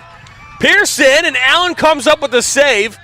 Pearson gets it back, though. Another shot up and over. and puts that into Marion's backyard. Allen did a wonderful job on the breakaway there. It looked like the referee was going to put his flag up, and then he decided against it, or the assistant referee, and then Allen did a good job of closing down Pearson and making him shoot, I think, a little bit sooner than he wanted to. I'll take a look here at the replay just to see, because there's a beautiful ball in from Jaffer just over the top, and this ball now played into Bruck. And the ball back to Rogers, it looked like, but coming in there was Pearson, Drew Pearson. Yeah, Drew Pearson made a smart play there to cut that off and just make sure that there was no trouble and played their way out. I really can't tell you to really slow it down to be able to see if he was in an offside position or not, but yeah, it doesn't really matter. Referee didn't put his flag up, and Catholic Allen Central made the didn't save. score. That's right. So, it's all for nothing. Yeah. Just soccer fodder. Just soccer, as we are.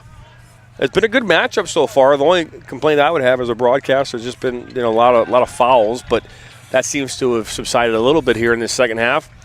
It's Bordonia looking for Copeland. Too much pace on that one, but Copeland's able to come up with it, looks like, in that corner. But by a wall of Brother Rice Warrior players. Kind of hard to see through them. And then Bordonia goes down, and that looked like serious contact. It's hard to see through the Brother Rice bench here, but that was a lot of contact.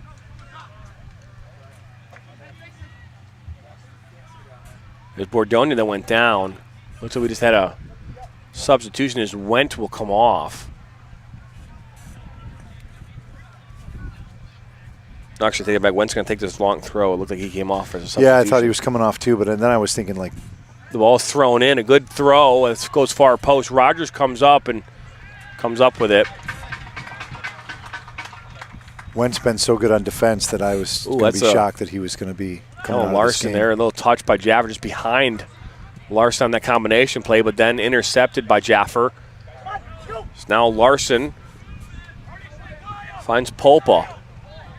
Puts this into Chemecki, but then Jaffer now picks it up. Jaffer! And Allen makes the save. Rebound, though, Pearson. Rebound by Polpa, up and over. Well, I was having a hard time seeing through the players that were coming in for substitution, but there's a lot of saves, a lot of blocks, and a lot of shots. It's true. And shots and blocks. And now it's a goal kick. Now it's a goal kick. Just when you were saying that, I was thinking of planes, trains, and automobiles, and how you're going the wrong way. As Copeland looks to backheel that into Brown, it just didn't. It's good, well played there defensively by number 22, Frank Swanson, the captain. Down went Hemming, and that's a foul.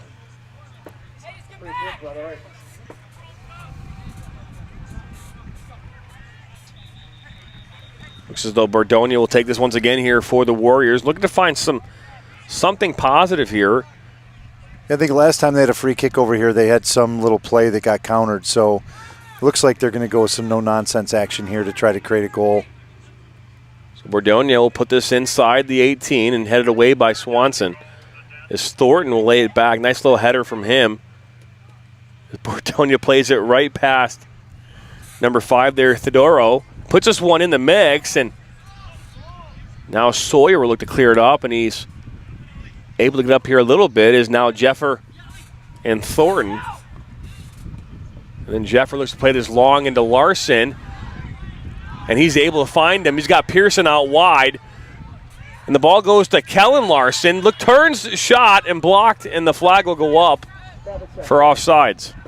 Got another offside call here. I can't tell. I can't see the flag. Yeah, it's hard to see over there. Really good counterattack between Jaffer, Larson, and Larson.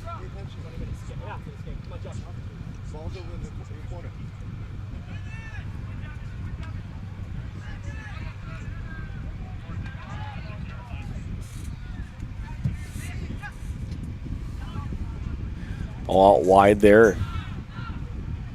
intricate play from Catholic Central these last couple moments here has been fantastic. Those little toe passes to just elude the defender and play little give and goes and bring the third man in.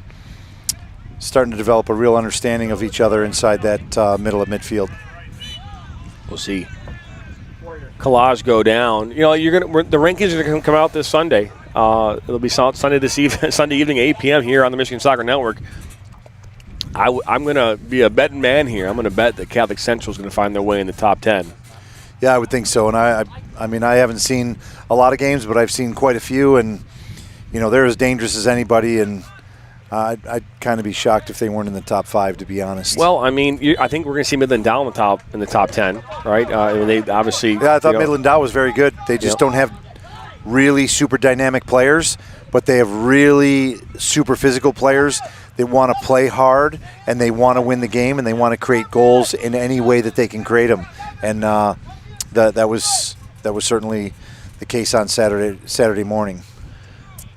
Yeah, and you know, they thinking about what Catholic Central has faced too. They faced off against Clarkston twice and beat Clarkston twice. Clarkston's a team that has a tremendous amount of talent on that roster. You know, Richie Ludwig and Sebi Roy, who we talked about. I mean, just the pieces they have on that team. Last year they lost in the regional finals to Northville, who went on to lose to I believe Okemos in the state semis.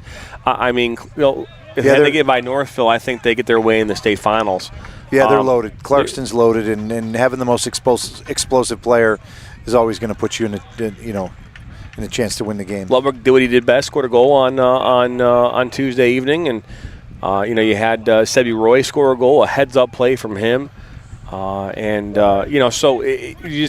think about what the pieces that they have. They should be ranked in the top 10. The Michigan High School Soccer Coach Association actually ranks the top 15 in each division. So we'll release all 60 rankings on Sunday night during our live broadcast with me and Dan Stickrat. Really looking forward to seeing that. Can't wait till you take the curtain off the studio. Yeah. Yeah, I know, right? It's gonna be excited. amazing. Yeah, it's Kellen Larson. Good work from Larson to get by Wendt. He keeps going. Thornton right there. He's got laid off out wide. He does.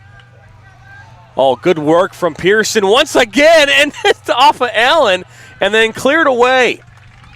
Great save by Allen. I mean, that ball was hit with some velocity. And it was dipping. Yeah. It dipped underneath his arm, and it actually looked like maybe it hit under his waist a little bit and kind of just popped back up.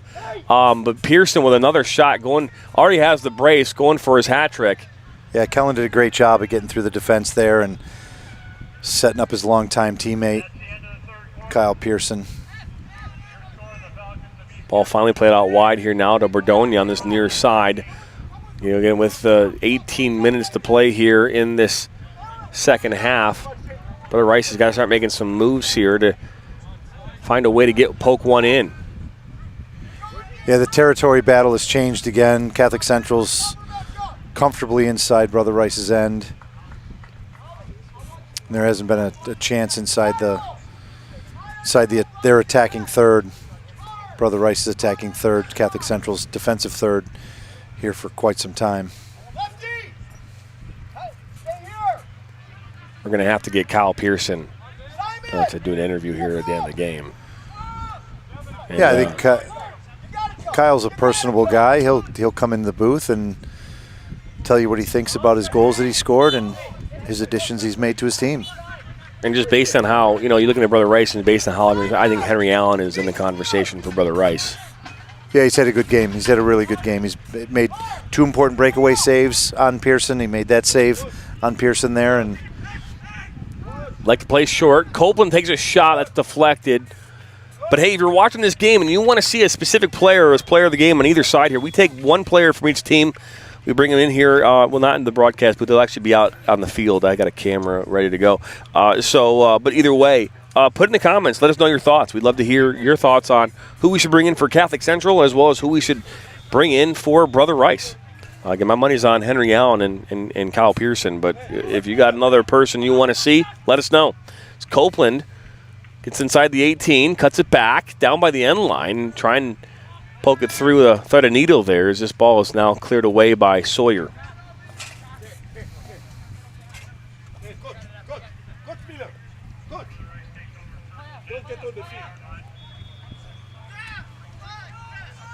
So Thornton. Caught a little conversation there between the assistant referee was coaching the coach. Well, now Copeland finds Stice into traffic, and there's 6 players there. It's really crowded. Really crowded. It's hard to get through there. There's Went. That last touched off Went. We'll see a sub come in now, number 28, Garen Vartanian. Neither team really gets high and wide and tries to get crosses off. I know that Bordonia does a good job of getting up the line there and doing some things there, but yeah, it's really, really crowded in the central areas. Flag will go up for offsides. No, you're right. We have not seen a lot of width play, right? We have not. The field's narrow. Players are both these teams are not utilizing the width of the field. There's not much of it. Yeah, there's been width in midfield, but in the attack, it's really narrow. Very limited. Yeah. I mean, I just, I in a game like this, I actually think playing it to the width in the attacking third would be better served for at least Brother Rice. Yeah, they'd maybe pull that line apart a little bit, and then they could sneak some guys in and around the penalty spot to try to get some finishes. Well, I'm not obviously I'm not coaching this team, and not that you want to play direct ball, but I think getting Bardonia low and having diagonal balls as Kellen Larson now top of the 18 cuts us inside, quick shot, and he's going to bury it. Kellen Larson sneaks one near post. As they say in Europe, go on, son. Good finish from Kellen. Good counterattack. He's a right-footed player, and he's kind of like I think Rocky II when he had him fight southpaw for a little bit. He kind of shows that he's right-footed, but he can really do things. With his left foot.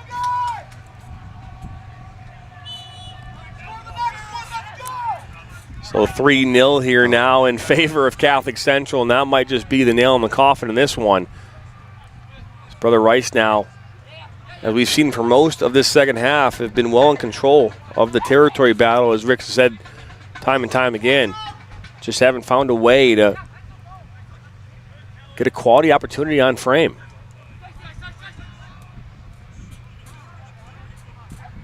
Just so crowded in this central channel. Trying to break through here. There's some width. There's Bordonia. Yeah, Bordonia now coming to life in his puts it home inside over there. For Stice, and that's a one-time shot that goes wide. That's probably their best opportunity of the night. Yeah, I think getting Bordonia going is in order for Brother Rice.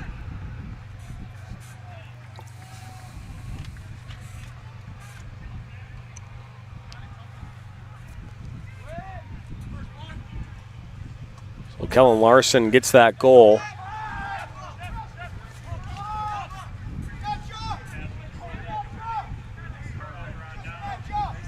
That goal coming in the 69th minute.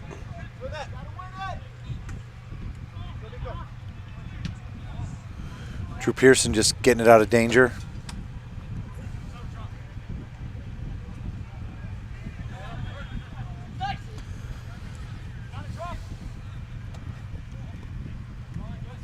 Swanson, Stice wins that back. Collage looks to put it into a seam there for Copeland. Inside the 18, Copeland, and that's going to be deflected out for a corner. Drew Pearson's so good at the timing there, coming across, and the ball got him behind his right back. It's kind of sweeping in over there and blocking that out for a corner.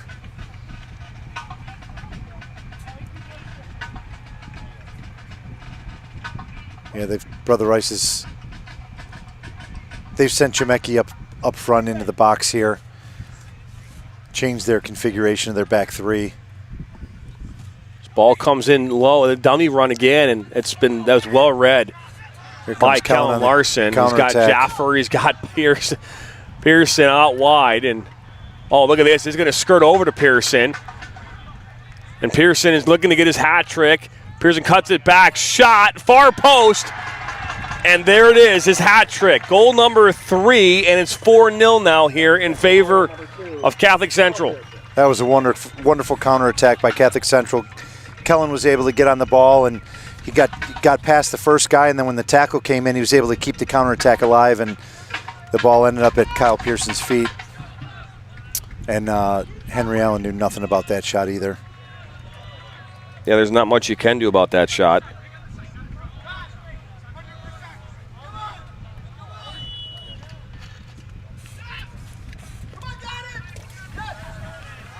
As now, with 12 minutes to play, will we see frustration set in for the Warriors? They're such a quality side, and they have so many good players, and they really try to play a good brand of soccer. I think they're going to try to work here to try to get another goal, try to get a goal back. Went on the tackle again. He's fantastic on the tackle.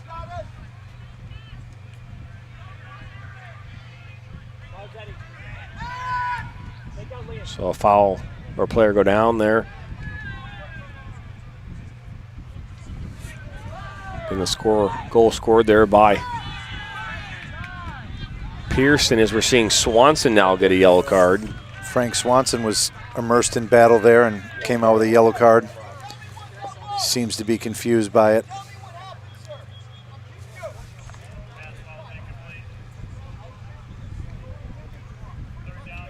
Gene Police was saying, I'm confused by that. Catholic Central staff's confused too.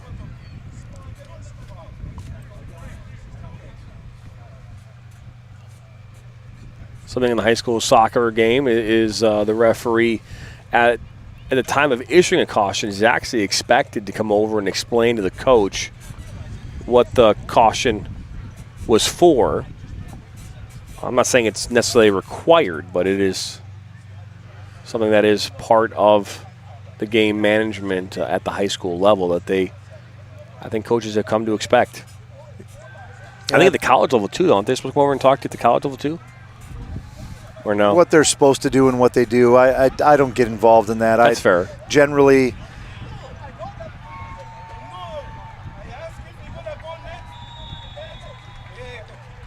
this is turning into some kind of to-do over here. No, I was just pointing to we're waiting on number of substitutions come back in. Here's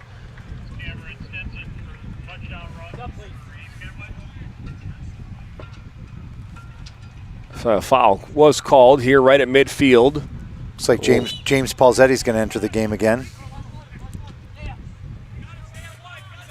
Now, Collage. Bordonia for Cope. Oh, it's for Hemming. I apologize. Hemming down on his near side. In the corner with Bordonia. They fight. Hemming comes away with it. Hemming tried to lay it off for Stice and then cleared up. That was one time back into Copeland, but Konja. Now Lars Larson looks to bring it down, and he does. Catholic Central did a good job of changing the point of attack there and getting over to the side where there was less players. It's now Copeland. Copeland with a good turn. Timing between him and Bordonia. Yeah, as a Stice gets a touch on it, and that's going to go up and over. Another good opportunity there for Brother Rice, just unable to. Well, isn't it interesting that like Bordonia hadn't been involved in the game for 60 minutes or so, and now he's involved, and they're getting all their best chances. Yeah. Bordonia really understands the timing of how to run and when to deliver his crosses. I agree.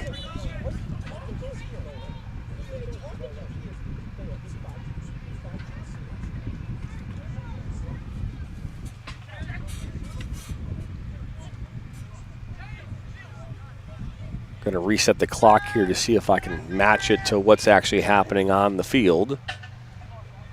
That's good use of the touch screen. I know, right? Boom. Boom. Boom. And boom goes the dynamite. No more stopping the clock, though. That's the new rule. Is that's Azizi. It's his first touch.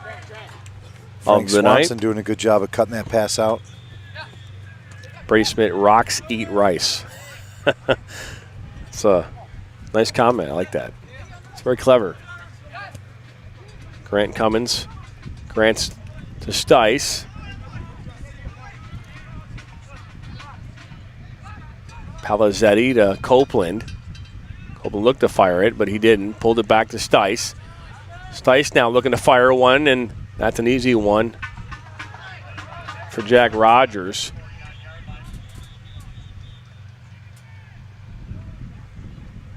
With 9 minutes to play in this one.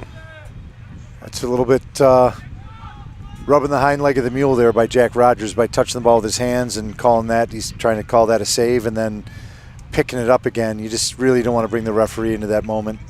It says you consider pairing, and that's actually a foul.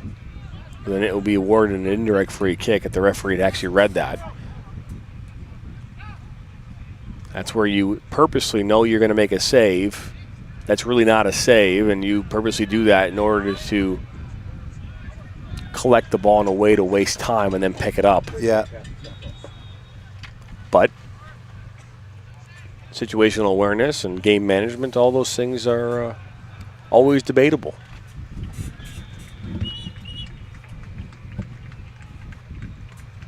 Referee stopping the clock again. Oh boy. Looks like Kellen Larson might need to come off.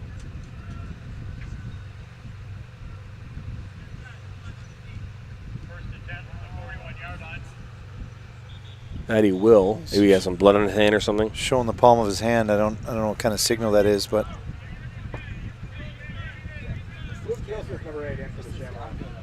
my guess is that 12. You bleeding? blood. Yeah. Yeah. Where's the camera? Yeah. See, he's not as photogenic as his dad. He doesn't even know where the camera is. He doesn't even know where to go. Jaffer looks for Pearson. Pearson with a shot, toe save by Allen. Really good save by Allen. And the ball will go out of play. Pearson continuing to look for more goals. Something that we didn't talk about really during the broadcast early on was the fact that, Catholic Central plays in Division I, Brother Rice in Division II. A lot of that has nothing to do with talent, everything to do with numbers of population of your school. Brother Rice dipped below the threshold here a couple of years back, and they were once upon a time in Division I. Now they're in Division II. So, but hey, when you have access to more players, there's something to be said about talent and experience, and that can definitely make a difference when you're playing a Division II, Division III, Division IV, Division I school. Yeah, the Catholic League knows no enrollment numbers, and whoever earns their way into the top division plays in the top division, and then it really sets up the different teams to go off and play in their respective state divisions based on enrollment. So here comes Brother Rice Warriors. That's Copeland finding Palizzetti. They wanted a handling. They're not going to get it. It's Joe Bruck. Bordoni now on that right side. Yeah, Bordoni going on the right. Coming across here to the left, though. Palizzetti, Copeland now looking for Bordonia. Now, Azizi. Bordonia's really come to life here. And Brock looking for Copeland. And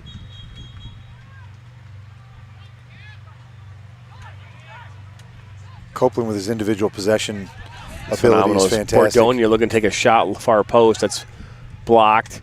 Now Bruck with a shot from distance, and it just goes over. Oh, my mind played tricks on me there. Thought it went in? I thought that was in. Yeah, I did. It's when it's the reaction, right? Sometimes you look for that reaction of the player, and yeah, the goalkeeper did everything he could to save it. Jack Rogers was laid out there and got the top hand really near the ball, but I thought it beat him.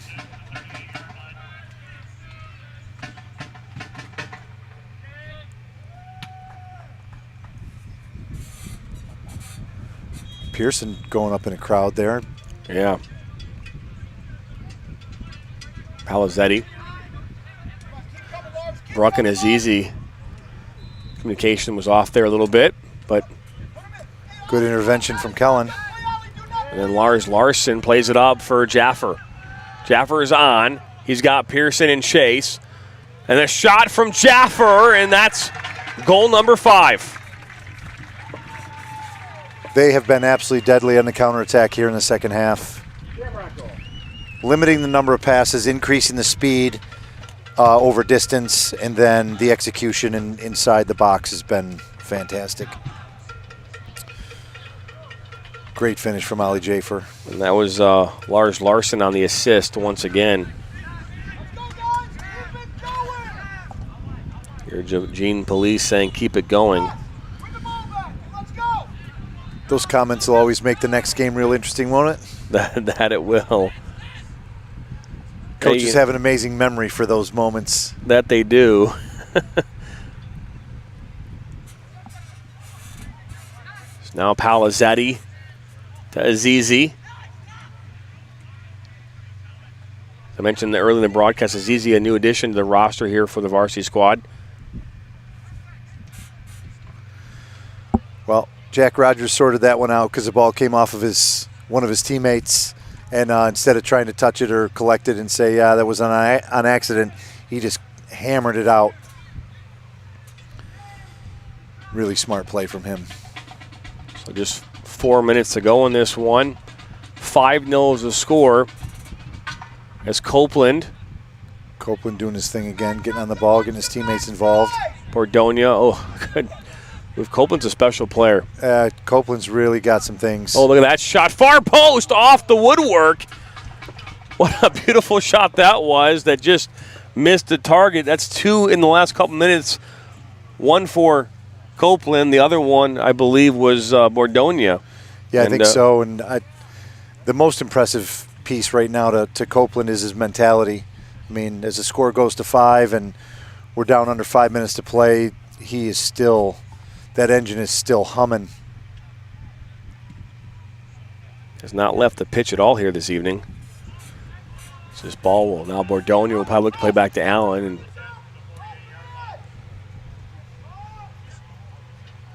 And this will go down as Rice's first loss of the season. There's a shot from distance, and that's from Lars Larson. And that will go right into Allen's hands. Heads up play from Lars hit that real clean. He did. It's Palizzetti looking for Azizi. As out comes Rogers, and good play from Rogers with just 2.5 to play in this game.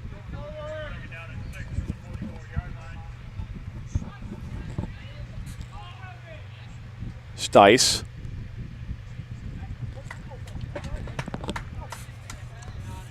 Brother Rice has created a little bit of a pattern here. They kind of get on the right-hand side, and they come slashing across to try to create their chances. Yeah. Been impressed with their last few minutes here trying to get one.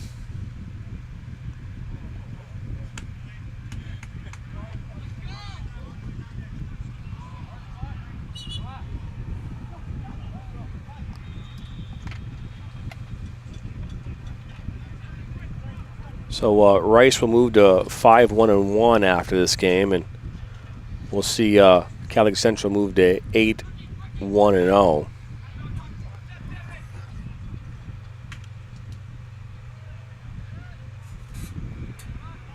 Bordonia and Copeland getting connected here through midfield. Kellen Larson trying to dispossess Copeland unsuccessfully. Copeland's hit the juice here. Oh, yeah. Tried to get between some players there. Ball's cleared up. Hit the B button or R2 or whatever it is. I don't know, whatever system you like playing. Sprock cuts it back. You would think that he'd be all out of energy. That red light would be flashing, but that red light is not flashing. That's right. As we're under 1 minute of play here in this Catholic League matchup between Catholic Central and Brother Rice.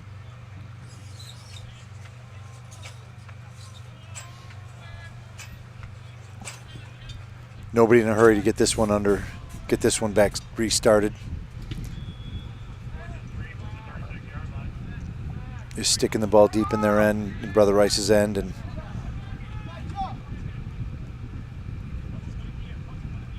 both teams content to see this one out.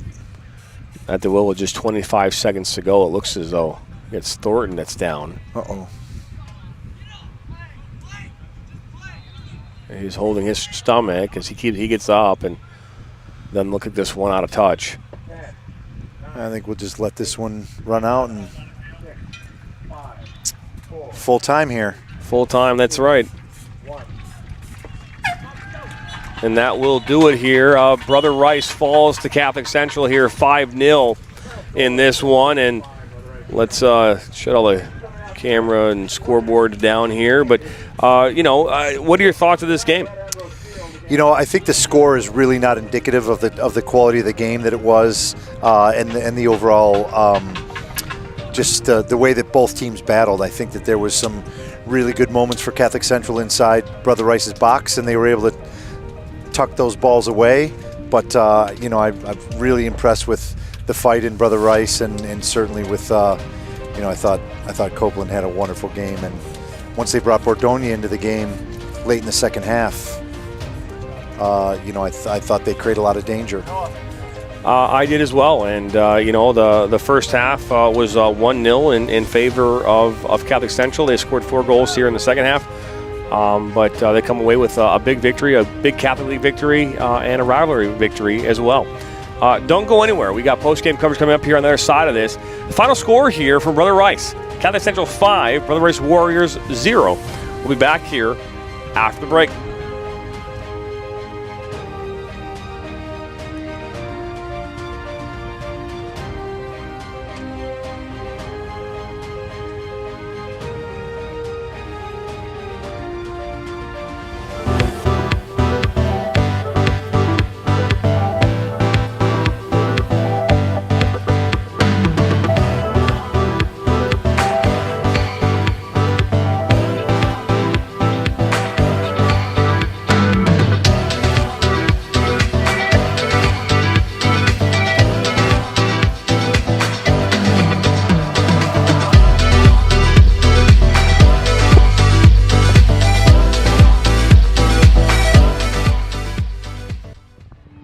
Their first ball, their first uniform, their first number, their first teammate, their first goal, their first coach.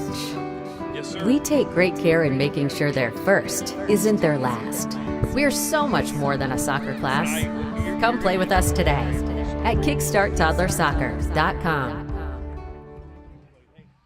Velasquez, shot, and that goes off the post and in.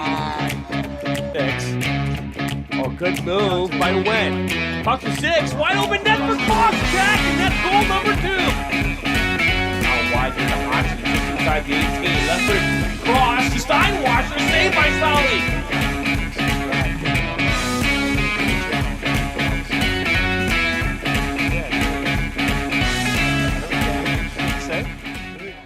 Your kid 12, yeah.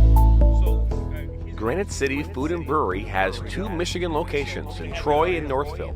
Serves made-from-scratch food, brews in-house beer, and even has brunch every Sunday from 9 a.m. to 2 p.m.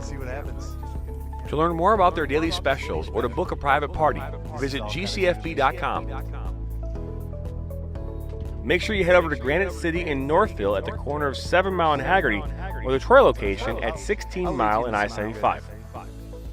In life, things aren't scripted. If you're an athlete, we need people like you and translate those skills to officiate. You can get a lot out of it. It happens in every town, in every game. We never have a perfect game, but the rewards always outweigh the negativities.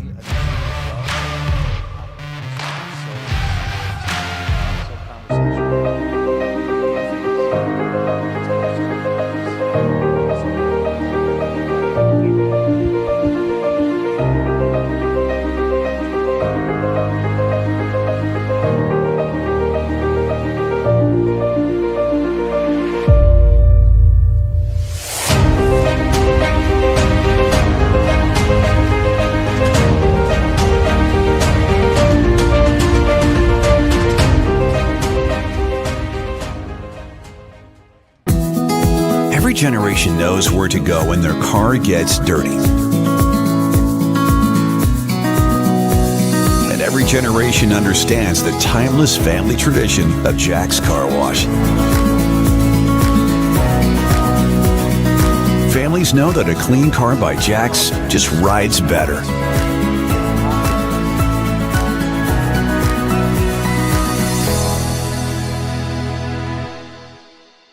I watch soccer on the Michigan Soccer Network. I watch soccer on Michigan Soccer Network. لا تنسون تتابعونا على الميشيغان ساكر نتورك. I watch soccer on Michigan Soccer Network. I like to watch soccer on Michigan Soccer Network. I watch soccer on Michigan Soccer Network. Me gusta mirar fútbol en Michigan Soccer Network. I watch soccer on Michigan Soccer Network. I love watching soccer on the Michigan Soccer Network.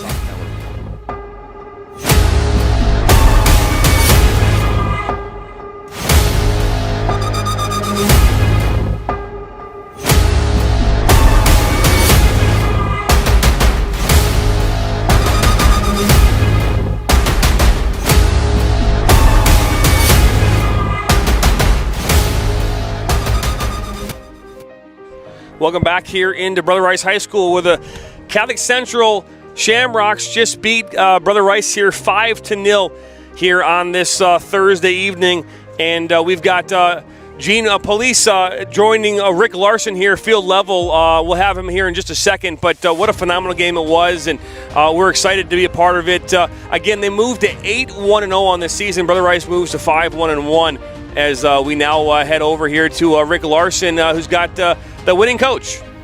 Gene, congrats on a fantastic victory tonight. Thank you. What are the things that you attribute to kind of getting through the grind of the game and then opening up certain moments where you guys were able to get your guy free? Because you want to get your guy free. Right. I think patience were key tonight. I think at the beginning maybe we were a little bit forcing things, but then we settled down and we were patient, and then we found gates and slots that we could play balls through. Yeah, so I thought that the game was like war in the middle of midfield, and early on, Jonathan and I, we remarked on the number of fouls that were called. Was that something that you guys wanted to be involved in, or something that you guys wanted to try to avoid, or what was the kind of the tone from the bench on the way that the game was going in the first half? Obviously, the more fouls there are, the more possibilities of injury. So we try to limit the fouls that we create, and we also want to limit the fouls that are on us. So we try to play quick and avoid contact if possible. Yeah, and this is my second time here doing a game at Brother Rice, and the field is a little bit more narrow, it's a little bit tighter, so it kind of creates some of those moments, and I think thankfully you guys have escaped injury today, and you got out of here with the victory. Congratulations. Yeah, thank you. Absolutely. The field being narrow, it means that there's a lot tighter space, so that promotes a little bit more contact, and that's where the speed of play a little quicker. Then again, we avoided more contact and less injuries. Congratulations on a fantastic start to the beginning of the season, and we look forward to watching you guys here in the near future. All right, appreciate you guys coming out tonight. Thank you. Thank you. As now Rick Larson is going to be met by the player of the game here in 3 goals for Kyle Pearson, and so we join right now. Kyle, congrats on a great performance, man. It's good to be standing next to you here again. Yeah. It's under different circumstances. Now I'm the interviewer, and you're still the player. Yeah. And I used to be the coach, and you were the player. But wonderful performance today. What are some of the things that you attribute to your ability to get free inside the other team's box? I think everyone just stares at the ball, and I like to stand still a bit. It creates a lot of separation, but also I got to give credit to my teammates. They give me good passes, and really they do the hard work, and I do the easy work, and just that puts the ball in the back of the net. Well, we appreciate the humility, but we know the easy work is not done by kicking the ball in the net. I made mention to Jonathan in the first half, you took some shot from a really, really poor angle there, and it was like, yeah, you just got to kind of let the goal scorers be. And then I think it was goal number 2 in the second half where you scored from a really bad angle, and Alan knew nothing about it. I thought that finish was absolutely fantastic and exactly the way that you'd want it to go. Is that how you feel? Yeah. I thought the team played great, and I just thought I was on my game today, and the ball went my way, and I took the shots that I know I can make, so it went in. Yeah, the connection between you, Lars, Ollie Jafer up front, I think that you guys are an absolutely deadly trio, and we look forward to seeing you guys here in the near future. Congratulations and good luck. Thank you. Hey, what is his favorite food? Oh yeah, we do our version of hot wings here on the Michigan Soccer Network. We want to get 2 pieces of information from you. One, what's your favorite food? Grilled chicken. Grilled chicken. What an amazing vanilla answer. Oh my goodness. Do you like to put any kind of sauce on it? I like Chick-fil-A sauce. Chick-fil-A sauce. Okay, that makes a lot of sense. What about these guys are always bringing candy into the booth? And we're visited by Lars Larson there. What's your favorite candy? Sour Patch Kids for sure. Sour Patch. What flavor? All of them. I like all of them. Any of them. Yeah. We had peach in the booth last time. Oh, we had grape. Well, I missed out on the grape. We had grape the last time. I've never heard that. We had peach, grape. I mean, we've got every different flavor. So. All right. Well, I think Kyle's going to start to get a lot of raspberries here from his teammates, so we're going to let him go. Congratulations on a fantastic match. Thank you. Good job, buddy. And what a phenomenal game it was here tonight for Catholic Central. You know, Brother Rice coming out. You know, it's a rivalry game. You don't know what to expect. But nonetheless, 1-0 was the score at halftime. And then you look at what happened in the second half. It was all Catholic Central, even though a lot of the battle in that second half, a lot of territory possession was that in favor of Brother Rice High School. But they were unable tonight to come away with any goals, and they'll look to rebuild and regroup here after this game, and they'll move to again 5-1-1 in the season, while Catholic Central goes to 8-1-0. But a phenomenal game here for us to call here, a Catholic League matchup.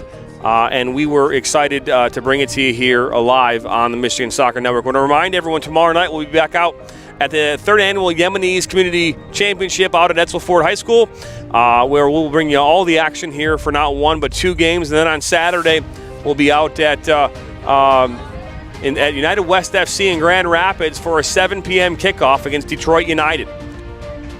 One graphic's still on the screen, the other one's not, so I apologize. Let's get that one off the screen. But anyways, a phenomenal game here nonetheless, and we're excited for more soccer action coming up here later this weekend and into next week. From all of us here at the Michigan Soccer Network, we want to say thank you to Todd Duggins, our camera operator, my broadcast partner Rick Larson, and to all of you, our viewers, we thank you. Once again, the final score here from Brother Rice, Catholic Central 5, Brother Rice 0. We'll see you next time on the Michigan Soccer Network for more soccer.